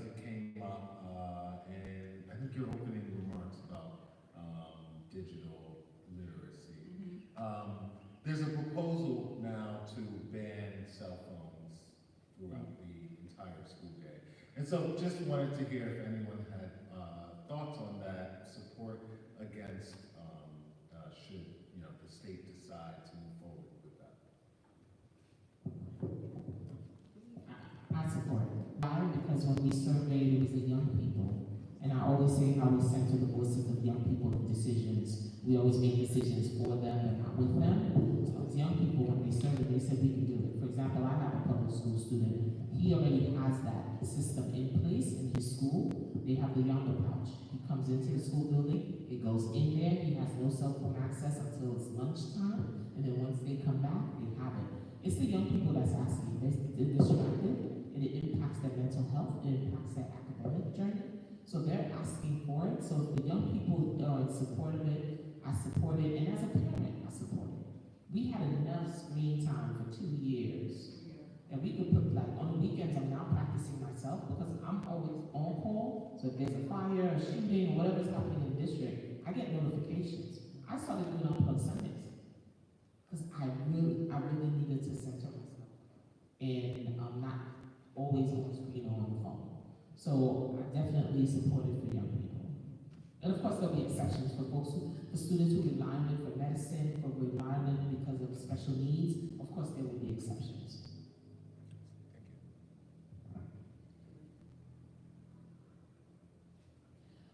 So, I have phone trauma dealing with kids in phones at school. I have phone trauma, right? Because like I deliberately tried so hard to not give my oldest a cell phone, and like that didn't work because what she would do, because they were all addicted to cell phones. So what she would do is she would borrow a classmate's phone and then just kind of keep it until like the classmate's mom called me. So like we used to tussle over the phone conversation. So I would ban all of that. I would ban everything. Like you don't need a keyboard, you don't need a screen. You could lock down a computer lab. Like I would lock all of that. I have trauma when it comes to these kids and devices because they don't know how to moderate their own use of them. And like if you talk to teachers, you talk to principals, and they will tell you, listen, if I see 6 boys around the phone, I know one of them's got a phone that doesn't have parental controls, and I have no idea what they're looking at. You know, or you will see, like I've seen like kids who are doing things they absolutely have no business near a stairwell, and because all the kids, they're all Snapchatting about it, and so the kids are going to see what's going on, and now footage of that is going around. Like I would ban all of that. I would ban all of it. But also I feel like we're not talking to kids about the dangers of what they're doing, right? Like the city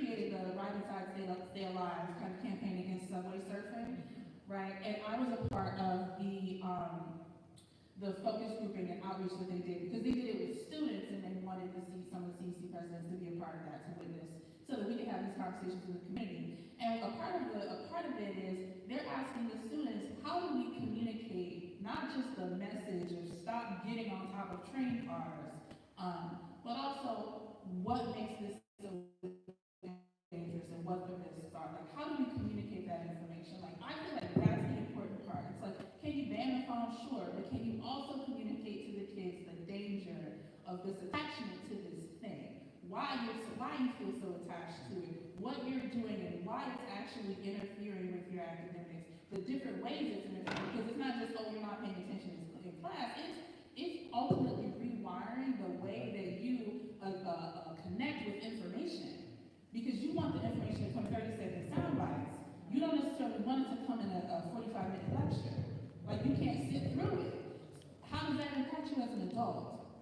So, I think that it has to be more comprehensive than just, we're gonna ban it all. Like, you can't just tell the state, yeah, I need you to pay for the Yonder pouches so that we can just lock up all the phones. It literally has to be, these are the challenges, because the kids are smart. They already know. Like, it doesn't feel good, but they're getting away with it, so they're gonna keep doing it. Like they're very clear that this doesn't feel great, but this is fun still.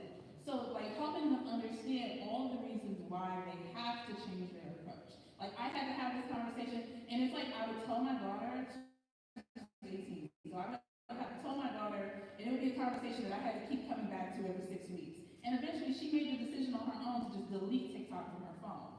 She was like, I feel like it's frying my brain. I won. So I was like, thank God. Oh my God, thank God. Now I deleted from my phone. So like the message for me is we have to make sure that they understand the why, because that helps them apply it to all of the other technology that they have to use. Like you have to build them to be prepared, because the technology is only going to get shinier, it's only going to get more colorful, it's only going to get, the sounds are going to get more appealing to the ear, it's only going to evolve. And so making sure that they understand, wait, this doesn't feel right, because I remember being taught that this feeling comes when I'm too attached to something. And so that is my approach to that. It has to be just more than we're gonna bang. I'll speak to that. Minute? Sorry. You know what, let's go to the next one.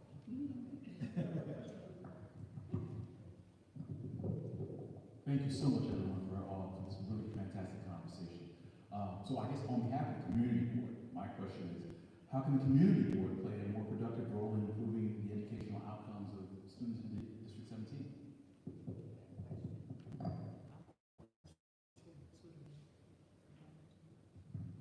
One of the things we would love for Community Board 9 to do with us is, one, to attend the monthly CEC 17 meetings, which I know President Kendall would love, because it's a place.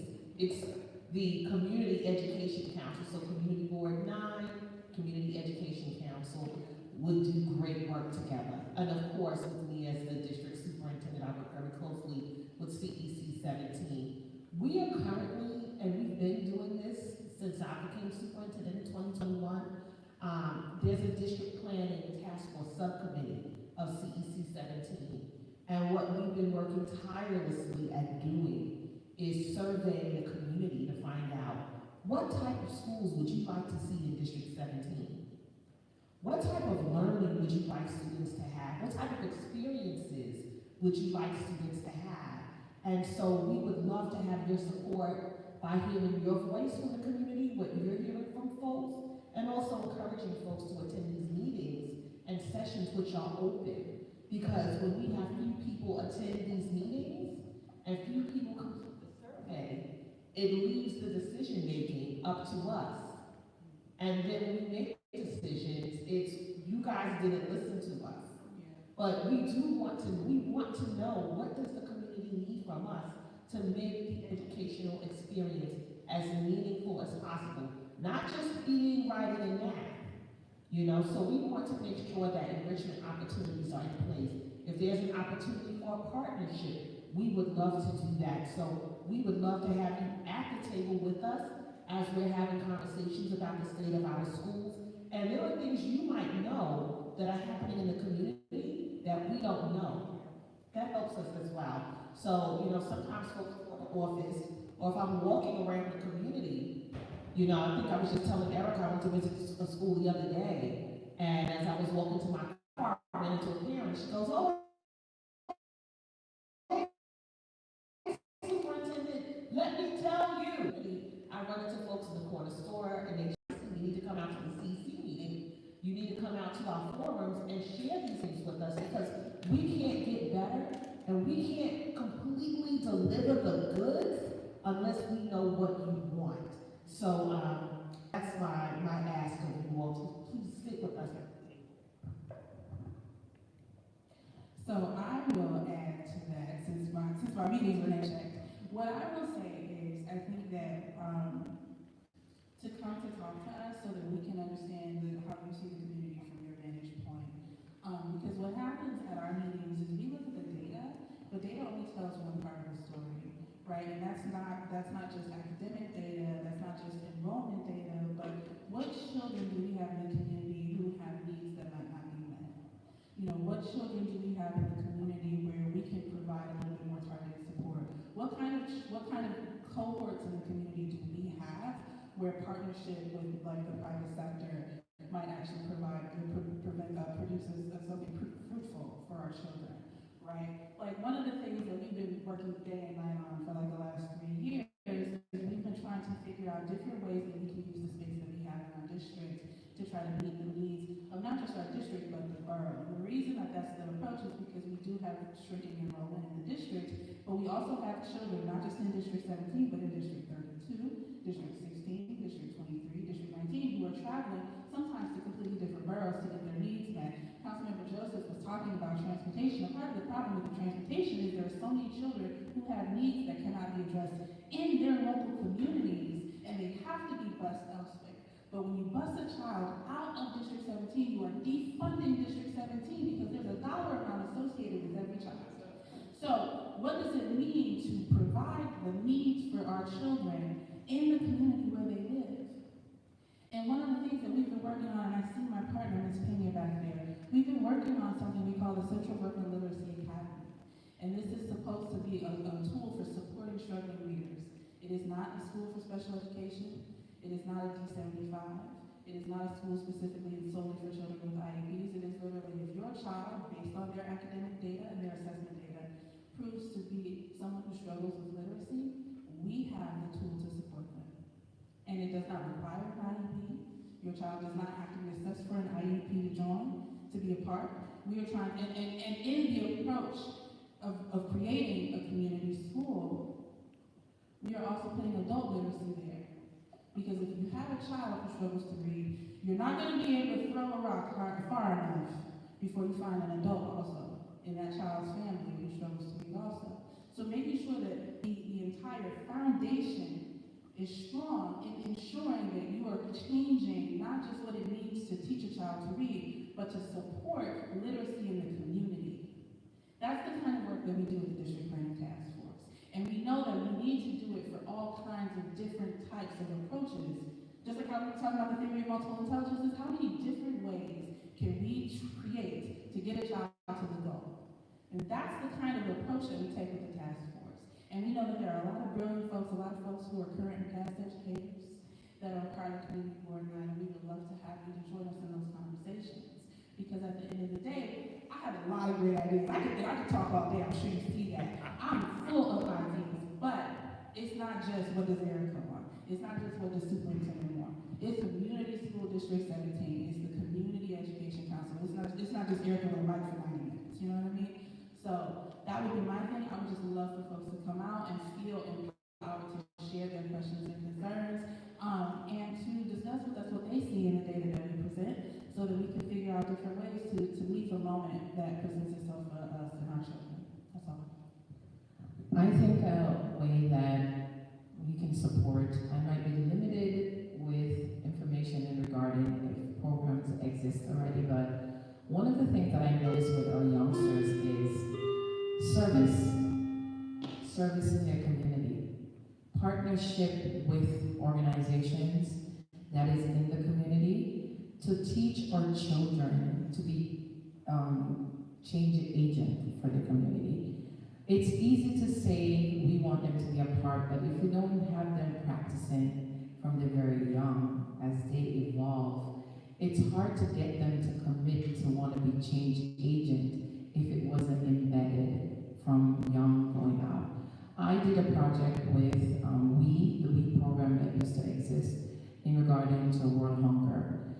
And I had fifth graders do different projects to come up with money to give to organizations in the community that are experiencing hunger. And then we send the rest of the money to Africa. It was the most profound experience I ever had as an educator, because when the kids left me, they also went to from fifth grade to a middle school that was part of that partnership. So they were so excited to continue being change agent to give to their community. But having kids invest in their community and knowing that these things are in my community, these resources are in my community to empower me as a citizen of this community is quite profound. So if this is some way we can somehow find partnerships that our middle schoolers, high schoolers can do service work in regarding to investing in their community, giving back an understanding of investing in their community is life-changing.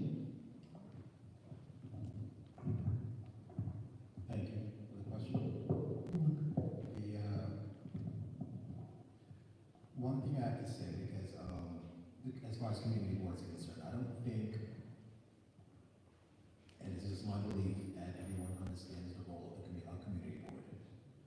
So, I know I've been looking at websites as community/school board, right? For some, what we call a community board. Now, community board is not relying heavily just on the educational aspect of it, right? It's the whole community at large.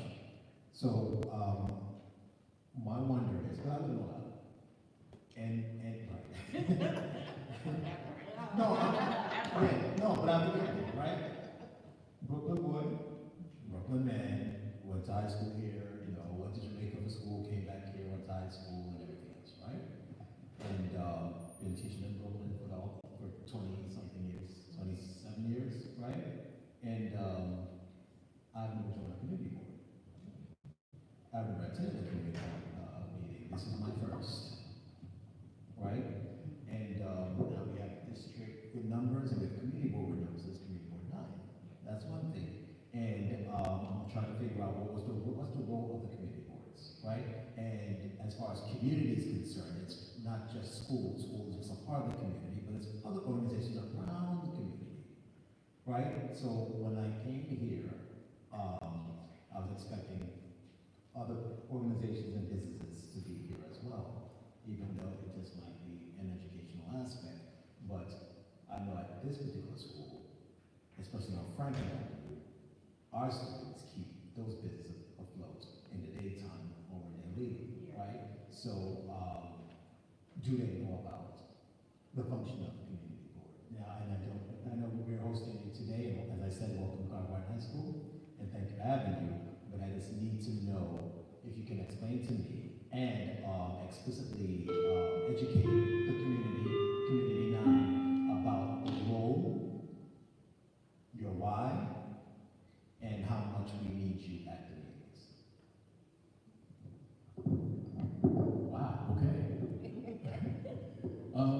All right, so basically the role of the community board is to make sure and ensure that services that are to be provided for the residents of the district are provided.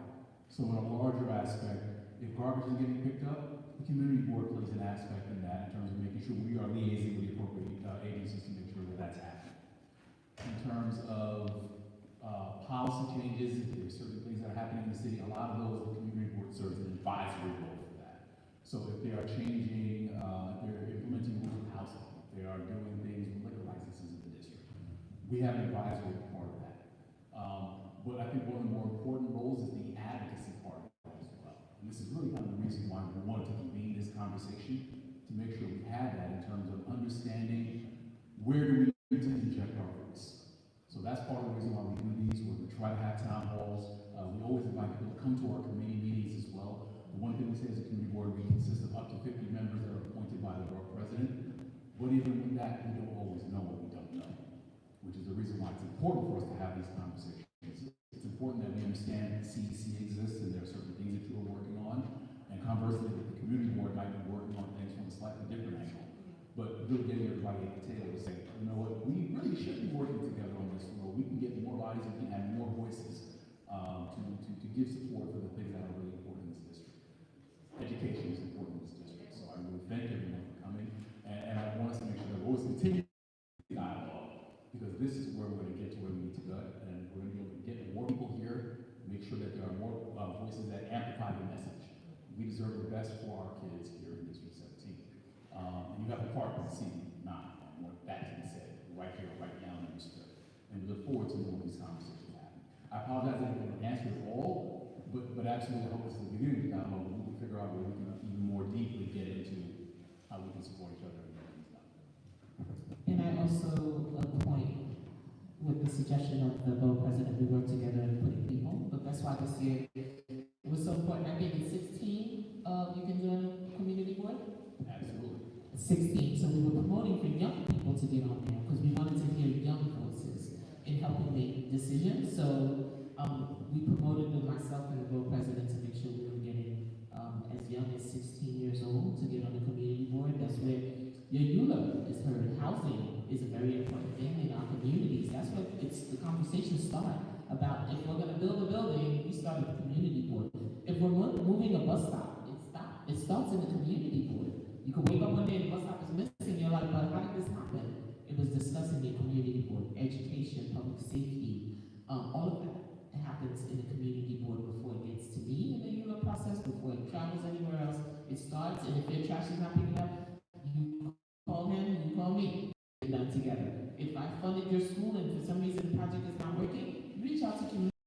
out to me, we make sure that that moves along. So it's a work, hand in hand, and also I think people also undervalue our school leadership teams. I think it's a very important thing for families and young people to get involved in is in your school leadership team. I was on my school leadership and we did so many amazing things on our school, making partnerships, strategic partnerships to making sure our school had all of the stuff that we needed with no money. So by the time I left PS6, Superintendent will tell you my school was a community school, and not even realizing it was a community school and had everything $0 because I made strategic partnerships with community. So now, as a council member, I'm still continuing to making sure that those things are happening. And just along those lines, to the point that the council member made, if the school bus if the bus station moves, that's something we should deal with. I'll also say this, we don't always know if they do that. But that's the reason why as a community we're having these conversations. Because again, we don't always know what we don't know. But if we're all talking, you're like, did you know that bus station moved? And CB9 can say, well, yeah, we knew, or there was a meeting, or we can make sure that people are part of meetings. Or we can say no, or we can make sure that we're holding the appropriate entities to account. Because we are owed everything. We are great schools, we are great transit, we are owed everything in this. We all live here, we all contribute to the city of New York, so we should make sure we get the best of everything we're supposed to get. The funny thing is, because you know, I know not saying it's a new initiative, but the initiative is Civics for All. Yes. And this is it. Because that's the process that you had shared. I was like, well, there it is. Right? And, you know, a lot of we don't have local, we always, you know, right? Not individually. And that's the biggest push for me right now is to see how our students can get involved with the community boards. Because that is the Civics for All right now. Right? We are the most local level of government. Right. And most local, and that's one, I do believe that's one of the lowest local level of government that's not big, right? Right. Right. Thank you for that one. Right? That's not being shared with our, you know, community involved as far as participation in government, if you will. Right? We all talk about the federal, but we haven't gone through community boards. We talk about local government, but it's never community board. You know? And that's the grassroots. And if the community board needs to come here, an option. So whatever you need us to do, whatever you need us to support, we are here in this conversation to start.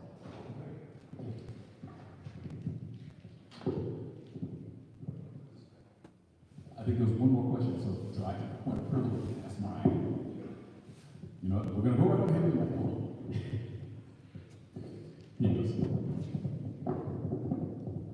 Good afternoon. Thank you so much for being on this panel, having it, and really giving a voice to our community and what's going on with our children in schools. I wanted to introduce myself. My name is Wilbur. I own Be Brave by S.K. Wilbur, where we use comic book art to share the stories of Black historical superheroes like Fannie Lamer, Bayard Rustin, Gertrude, the list goes on. And so you were talking about partnerships, and that's why I'm here today, because I would like to be a partner with you guys. We do backpacks, we have t-shirts, and so for STH students, it's perfect. I also have an immersive workshop that I teach where we bring in creatives for different things like rap, spoken word, dance, where young people can interpret the stories of our icons and create rap, spoken word, dance. We also offer podcasting where they can connect the past to the present, sharing stories about social justice, and we also have where they can use visual art and put on their own bags, carry their own stories with them in the community. And so I just want to offer my service. Of course, this is a financial situation, so I don't want you to think that this is volunteerism, but I'm here. I live on Montgomery Street, which is where I work from also, and to the councilwoman, you talk about advocacy. I want to be here. I grew up in New York. I went to college here in New York, and that was when I first started learning about these Black change makers. And I just felt that was too old, that we should start from an earlier age. And so, yes, I am also a licensed vendor with DOE, I'm an MWBE, so I have my credentials. I just want you to know that I'm here. So I'm gonna warm your heart a little. So when we came to the council, I came at the end, and we were working on our first Black Studies curriculum. So this fall, from K to 12, I know they're trying to erase us, but we ain't about Dr. that. Shango Blake? Yes. Yes. So we're working on that same curriculum from K to 12 across New York City. Never been done before. And I said, you know what? There's so many more stories that we'd like to tell. So we just launched a Latin A curriculum, invested $3 million into that. So we want our students to see themselves in those curriculums, right? That was always major for me when I taught. So that's what we're doing. I know the stuff is coming down from Washington, D.C. We won't get funding, we don't know. But we're not going to wait on the I don't know. We're going to move forward to make sure that our students continue to celebrate who they are in all of that we do. K to 12, we have our Black Studies, and we're working on that name curriculum. Sounds great. Another question? It's not so much of a question, but my name is Regina Vima. I'm part of the community board, part of the youth services committee. I've been on the board now for maybe 3 years. I've worked in youth development for some time. It's really more of just to thank you guys for showing up. I know it's Saturday, you guys have so many other things that you guys could be doing, but it's really concerning to me because I'm, early 30s, not gonna say, but I'm one of the youngest people on the board, which is not okay. So I think it's just very, very important. We had to have 18-year-olds just part of this committee, couldn't be here today, but it's just, when I look around, of course I encourage my friends to come, but we just have to admit that the kids are just not showing up, and then we show up when it's too late sometimes. So even though this room is not full, I think it just starts with us showing up. I'm taking pictures, so we can just share that. But thank you for showing up. That's all I got to say. If I could just add on, if you all have a flyer, a recruitment flyer, you can share it with me. I have a message hub. I have access to all 10,000 families in District 17. And because I'm the community superintendent, I'm also connected to, for example, Dr. Foreman, the fabulous principal here. I am the superintendent of one high school across the street, but I'm also connected to the Prospect Heights campus and the other high schools in the community. So I can get the flyer out to our principals and our superintendents that are over the high schools. That way, hopefully you'll get more interest. Because our students have voices and they will tell you what they think. It's just a matter of us giving them the access. So if you give it to me, I guarantee you I'll get it out and we'll see an increase. Yeah, I usually get all my stuff out to the superintendent. And also, Brick already left. I'm also doing a film boot camp for students at Brick. I will share the flyer with you. Superintendent Lindsay, that's important. They can tell their stories through cameras. I just passed the bill, Professor. I think you'd be very happy to have journalism in every high school. So every school, every high school in New York City will have a newspaper. So yeah, it's spicy. Huh? Low key too, yeah. My hearings are a little bit even more spicy. I do have one question. What new activities can schools and community boards conduct to increase parents' involvement in the educational process? As I mentioned, we can't keep it traditional. We can't keep it traditional. We gotta think outside the box in order to lure parents in. For example, today, on a Saturday, on a Friday night, bringing it to the buildings. Make it fun, right? Make it fun while they're learning. I did in District 18, which is now part of my new district, we did a paint and sit with parents. We even had, it was standing room only. Because they were in the room, and then you capture their attention. This is what, if they say the vinegar, you attract more with honey than with vinegar. Find something that they interest. They work hard, so coming in and just having them sit and look at you is different. But if you have them engage in an activity as you're giving out the information, you will capture their attention. That paint itself, we served apple cider. And it was a standing room only. I just want to put that out. So it was standing room only, and we had the parents and the students were the ones who were engaging, serving the juice. They got a chance to see another side of their kid because they spent so much time. The students spend more time with us than with their parents. So sometimes they don't get to see that. By the time they come home, they're already sleeping. So they had a chance to see their students interacting. It was like, oh, that's what she does. I was like, yeah, leadership skills. They run it. So, and I would encourage that. Have activities, have them come out on a regular Thursday night. Don't make it an after school 3 o'clock because most parents are working till 6, 5 o'clock. I was a parent. I got to work at 2:20. So I was always late to pick up Chris.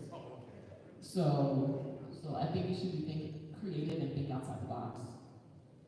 We're always looking for fun and innovative ways to engage our families. We are very, very busy in District 17. Every week something's going on. So I would love to sit at the table and have conversation with you all, along with Erica and our family leadership coordinator. When I tell you we have something happening every week at the district. It's sometimes virtual. We have in-person events. CEC 17, District 17, and Evans College is having a fair in May, right? So Erica, President Kendall is heading that. Outside of 138, guess 138 is like prospect between Notion and Rogers. We're working on another event that we have not finalized yet, but what we're looking to do is honor change makers in District 17 who are making a difference, starting from our scholars, our teachers, our principals, community members, and beyond. We know we want to call it Night Under the Stars, but momentarily within the next month, we're going to be asking for nominations of people in the community, and we're looking for a location where we can have a Friday night with folks in the community and celebrate the awesomeness that's coming out of District 17. And we want to let the community know, we want to let our scholars and families know we see you and we thank you. And there are lots of unsung heroes in District 17 that we don't know about, so we're hoping to have an opportunity to honor them, as well as the children in District 17 who are making a difference. So, but we need money and we need people to volunteer space. So I didn't start begging yet, but I'm hoping that within the next 4 to 6 weeks I have a location. Yeah. And right, that's the beginning. So if anybody can help with the space, that's free. Thank you. And we can take it from there. I will also add that, a thing that parents are always looking for is a way to get their kids out of the house. Like, every parent understands, like, wow, you probably should not have that controller in your hand for 6 hours straight. But what else am I going to do because I'm tired? You know what I mean? So it's like giving parents something where they can take their kid and get their kid out of the home and away from a TV screen. Like, parents are really excited about that. So things like local festivals, like we've had great success, just kind of taking out a block, taking out a street, having food, giving away stuff like backpacks and stuff, and inside the backpack putting resources that parents can use. A lot of the companies that create the curriculums that our schools use also create parent components. It's just that parents don't necessarily know what that is or how to access it. Partnering with the educators and partnering with the DOE to make those tools more accessible, giving parents like the QR code, the link so that they can access the materials that help parents understand where they are in the curriculum at home, helping teach parents so that parents can support their kids doing their homework. Just kind of putting that in the folder that you put in the backpack that you give away at the festival. I saw it when you held it up. But you see, this is the kind of partnership that we like to try to foster. Giving parents the opportunity to get their kids out of the house. The councilwoman talked about, the councilwoman talked about game nights. When I was a PTA president too many moons ago, what I asked my parents to do, you probably can't do this, but what I asked my parents to do, I said, listen, if you have board games in your house, just donate them to the school. And so I got like all kinds of like Sorry and Monopoly and Yahtzee and all of that.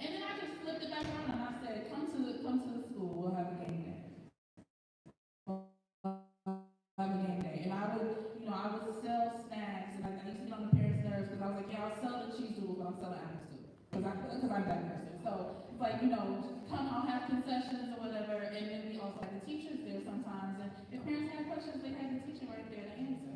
You know what I mean? So giving parents the opportunity to get out with their kids, have something fun and engaging to do. They love the bouncy houses. They love like the chalk in the street. They love the music, the food. Popcorn. And popcorn, we bought a popcorn machine, which, oh my God, that was so fun. But I ain't never been so much popcorn in my life. But, you know, these kinds of things, they also build the community that folks are looking for. Because people, after we just had this really emotional moment talking about grief, people are looking for community. Like, people are looking to feel like they belong to something meaningful and enriching. And so using that as an opportunity to also give them information that will help further what it is that they want for their child's education is a great way to just kind of bring all of that together and help people learn about the organizations like the community board and the CEC. Because there's too many times where I encounter parents and they're like, I didn't even know what a CEC was. And I was like, I know. For a lot of reasons, I know. And yet, I'm here. You know what I mean? And so it's kind of the same way for you all as well. It's like, yeah, we're doing all this stuff, and this is your introduction to this. Welcome. Just for the record, I attend those CBC. Just so you know. And I do attend the Monday meetings at 6 o'clock. Y'all just don't know it's me because I changed my name. But I appreciate you. Now we know, yeah. Now we looking. Man. oh, I also want to add that Community Board and I do have a family day coming up in June that we're in preparation for. So with this collab conversation we just heard, hopefully I can hear from you soon so that we can get some talking going on. Yeah. We'll be here. So all summer long, I usually host a skate night. So we do skating at MS 61.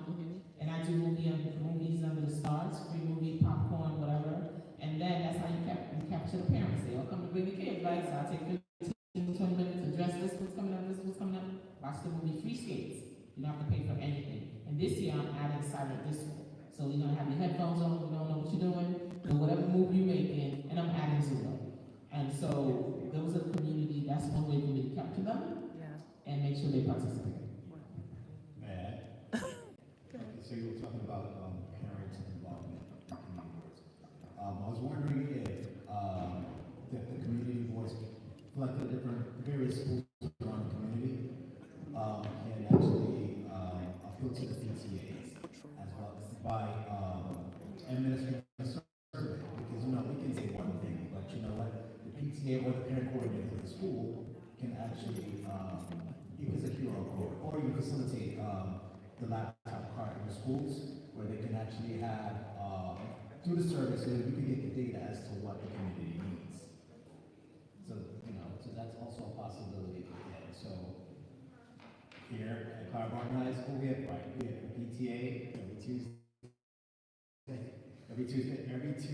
every second Tuesday of the month. We also have our parent coordinator.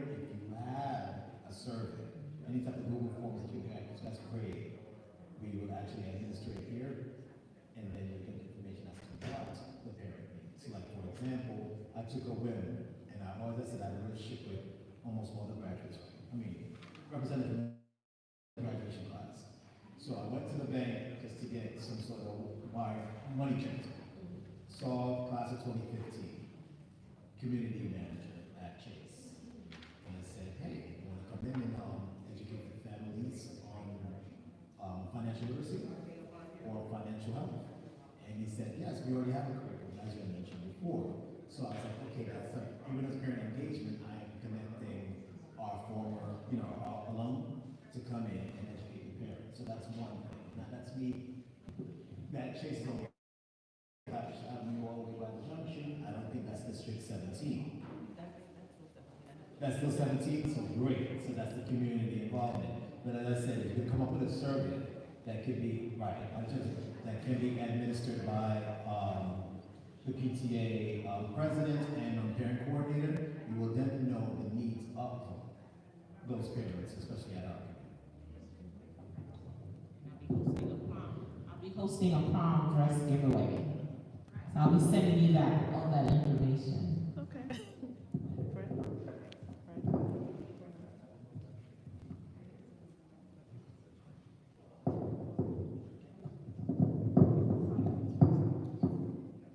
This has been a really fantastic conversation. But before, I want to make Before, I just want to make another announcement. We have a representative from the UFT, Mr. Ian Stewart, correct? And he's just going to give a couple of words. But I think it's really important to understand. I mean, I think we've seen a breadth of people who are here invested in education. And I think it's important we also honor, economic teachers here as well. Good afternoon, everybody. Thank you so much. My name is Ian Stewart, and I'm here representing the United Federation of Teachers. Specifically, I'm the community and parent liaison. And I just wanted to say thank you so much for this information. This was very much like, it's refreshing to hear that we have people that are representing us that also want to see how they can restructure the normal goings on in the per se, So I really do appreciate that. I also appreciate a lot of the information and insight on some of the ideas as to the direction for education for many of our young people. As a community and parent liaison, specifically my charge is about empowering, or at least providing tools of empowering for parents and community members to be able to get involved in our children's education in those school communities. That looks like organization, it looks like activation, it looks like, but also some of the things that I've heard today, brings me to some of the things that we kind of go through going out in the community. And also, Hey, CB9, you got another partner in it too, so we know we can do work together. I've been doing community work for the better part of 15 years. I ain't gonna take too long to grandstand, but one of the things that I heard the principal say up there is, what's your why? And I think, one of the things about doing community work, it's important to always sink back in. So my why was, and is, I'm a product of the school to prison pipeline, and I've also done my thesis on the same thing, the school to prison pipeline. One of those things that identifies as the holistic approaches as to how we are affecting education or the pedagogy. Even that word pedagogy is such a cool thing. And I got introduced to it 20 years ago by a book from Paulo Freire called Pedagogy of the Oppressed, specifically talking about how we learn, not just issues around oppression, but how to even accept the oppression, how to become benumbed to the system that seems to take away many of our rights and abilities to have our voices be heard. So as a liaison, it's my why. As being part of the problem, I'd like to be part of the solution in my later days. But more importantly, the thing that I've been facing so much going into school communities recently is we seem to be battling against boredom and apathy. A general betrayal is what some of our community members and parents feel, because there's so much energy expended, so many resources put forward, and so often not recognized, not understood, and so many other people that are around them that are also able to take advantage of them opportunities don't appreciate it. And so creating opportunities like this where so many of our organizations and people that we represent can be in this space, we can have a conversation as allies. I'm happy to be here on a Saturday. I don't have my fangs and claws on today. It's just about having a good conversation around folk and letting y'all know that we at the UFT want to be completely available to support any of the efforts that y'all have going on, whether it be in the summertime or during the school year.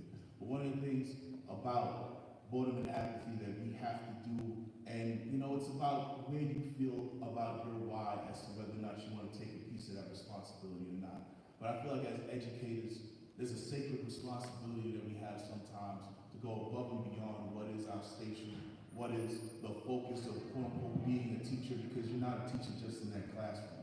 Already Councilwoman Rita Joseph already said she runs into older students. Some of those older students help her, support her on her campaign. I thought that was something so powerful, because I like to speak to power. But the other thing about schools, I come from a long history of educators, not just here in America, but back in Guyana, which is a little bit more tribal as how they go about their education. What that means is this space should always be not just a resource for the students that we see today, the students that were here yesterday, and the parents that so desperately want to find better ways to get involved in their children's education and support those efforts moving forward. So, let's figure out how we can bring some programming into these schools to bring some of the adults through, because also was recognized that bodega down there on the corner is being frequented by our students. Those conversations that we want to be able to have here are happening there. How can we get there? We bring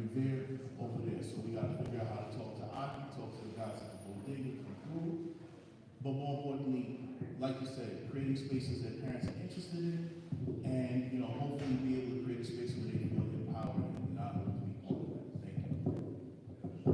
Thank you so much, Mr. Stewart.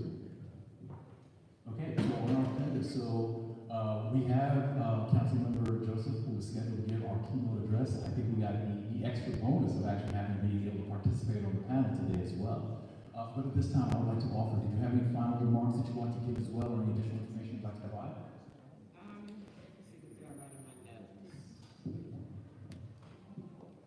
I know, right? My why hasn't changed is to make sure that our young people have access to opportunities, equity, access, and that requires funding. That does require funding. I know people don't like to talk about money, but it's needed. Continue to be on that journey to center young people's voices as this is budget season for me. I'm in a negotiating budget season. Last year, I successfully negotiated our $32 billion education budget.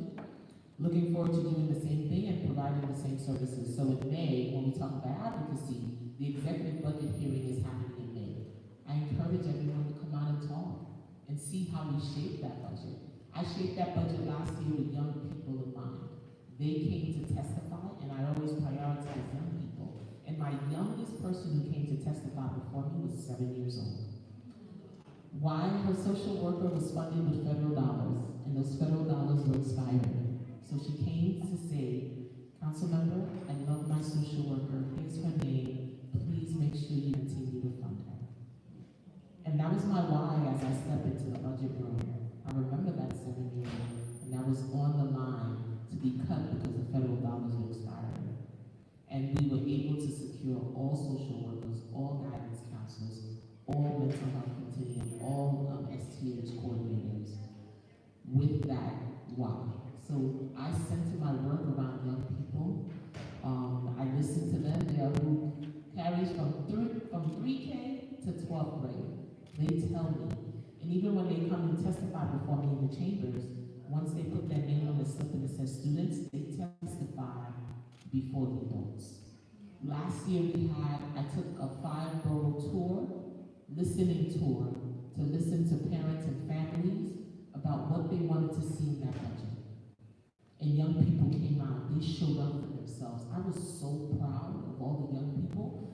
LTW, which is a program called Learn to Work, is for young people who are in transfer schools who get a second chance. Life happens. I left school and now I'm back. It provides all the support. I was on the chopping block to be cut. And when I went to the Bronx, I met this young man who said to me, Councilmember, because of this program, I can buy my own sneakers, and I'm not standing on the corner. Powerful. So I said, in order for us to save this, we're going to have to organize a rally. So we organized a rally in City Hall. So much young people showed up, we had to have an overflow at City Hall Park. And the administration kept on texting me. They're like, Councilmember, who are these kids? I said, they came to protest you for the program that you wanted to cut. And that program was saved. And it was $3.3 million. And our city budget is $114 billion. And I get to sit and negotiate that, but my big part is for young people. So that's the kind of message. Giovanni will kill me, I didn't stay to the script, but I'm speaking from my heart of the work that I do for young people, for community schools, social workers, mental health continuums, to have them in schools is a game changer. Our students, when they have a mental breakdown, most people don't know this, the first person they called was the NYPD. Not that I have anything wrong with that, but their job is not to handle mental health breakdowns. So with the mental health continuum, we took that out. And we made sure it was mental health professionals that were with our students when they went into crisis. So that's the kind of work we bring. And folks who don't know, I was also a foster parent, but I adopted my 2 boys. And when I was navigating this space, working in New York City public schools, there was no support for students in foster care. And we have about 9,000 of our students in that system. I know the choice of their own. There was no office to support them. So I created my first office in foster care inside of New York City Public Schools. It's the first and the only one in the nation. And I didn't stop there. I wrote a bill to give me reporting bills on foster youth, demographics, special education, where they live, boy, girl, whatever it is, to capture that data. They will have the highest absenteeism rate. They have the highest suspension rate. Because I'm moving 30 days, I'm being pulled away from that person. I don't know how to act. And when I got my two boys, and I'm going to close on this one, they came with 2 black plastic bags. And that's how they navigate foster youth throughout the system. There's no suitcase, there's no luggage. Pack your bags, let's go take any 2 minutes. So I introduced a bill in the fall called the luggage month. So every student who goes through foster care anywhere will either get a backpack, a luggage, a suitcase, and that will carry them whether they're in the system or not throughout the journey. And through this process, there's a woman who called me. She emailed my office and she says, I don't live in your district. I am 60 years old, but I never told anyone this story, that I too was in foster care, and I was given a black plastic bag, and they put everything I owned in me. And she said, thank you for giving me back my dignity. So that's what I'm doing for young people, giving them their dignity, their love, and all of that. So that's what I do as the education chair, influence policies and change the lives of young people who I went to Crossroad another thing I forgot to mention. So in my portfolio as the chair, my portfolio goes all the way to Rikers Island. So East River is in my portfolio. I fought really hard, and this was something the mayor and I agree on, to have dyslexia screening on Rikers Island. Most of the majority of our inmates, we have 2 different. Rikers Island is the most mental health hospital in New York, and with the highest rate of dyslexia. So we have a dyslexia program inside of Rikers Island. And I also have Horizon, which is juvenile criminal justice, in my portfolio, and I did a walkthrough on Crossroads the other day. I got work to do in there with our young people because of raise the age. They're no longer Rikers Island, but the numbers are growing. So we need to see what's happening on the outside, that are young people entering into criminal justice at a higher rate. And they look like my 4 boys. So I know I have work to do, but I'm continuing to lead with fight, with grit, with resilience, because young people, we keep saying they are the leaders, the next leaders, they are here. So I gotta give them the tools to thrive. So thank you.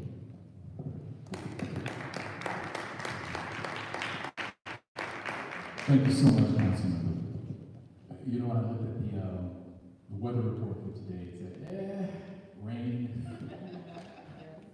But everyone on the stage found it not robbery to come to be a part of a very important conversation.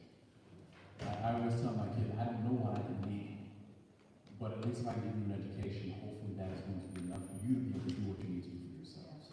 And that's, like I said, we want to be able to give all of our kids in this district, where hopefully we give you the skills and the tools and the knowledge so that way you can do what you need to do for yourself and be change agents, as I was more earlier today. I want to thank everyone on the stage. I want to make sure we recognize our moderator, Dr. Alfonso Sibles. Thank you so much for the work. I want to thank our panelists. I want to thank Ms. Nadine Lewis tonight. Yes, I want to thank the Superintendent, Shanine Lindsay. I want to thank Mr. Marlon Ellis. I want to thank Ms. Erica Campbell. And these are people who are with our kids on a daily basis. They take care of it. Again, it takes a village to raise children. And we are so thankful and happy that you are part of that village. It gives us confidence in knowing that there are people who care in the schools. And we thank you so much.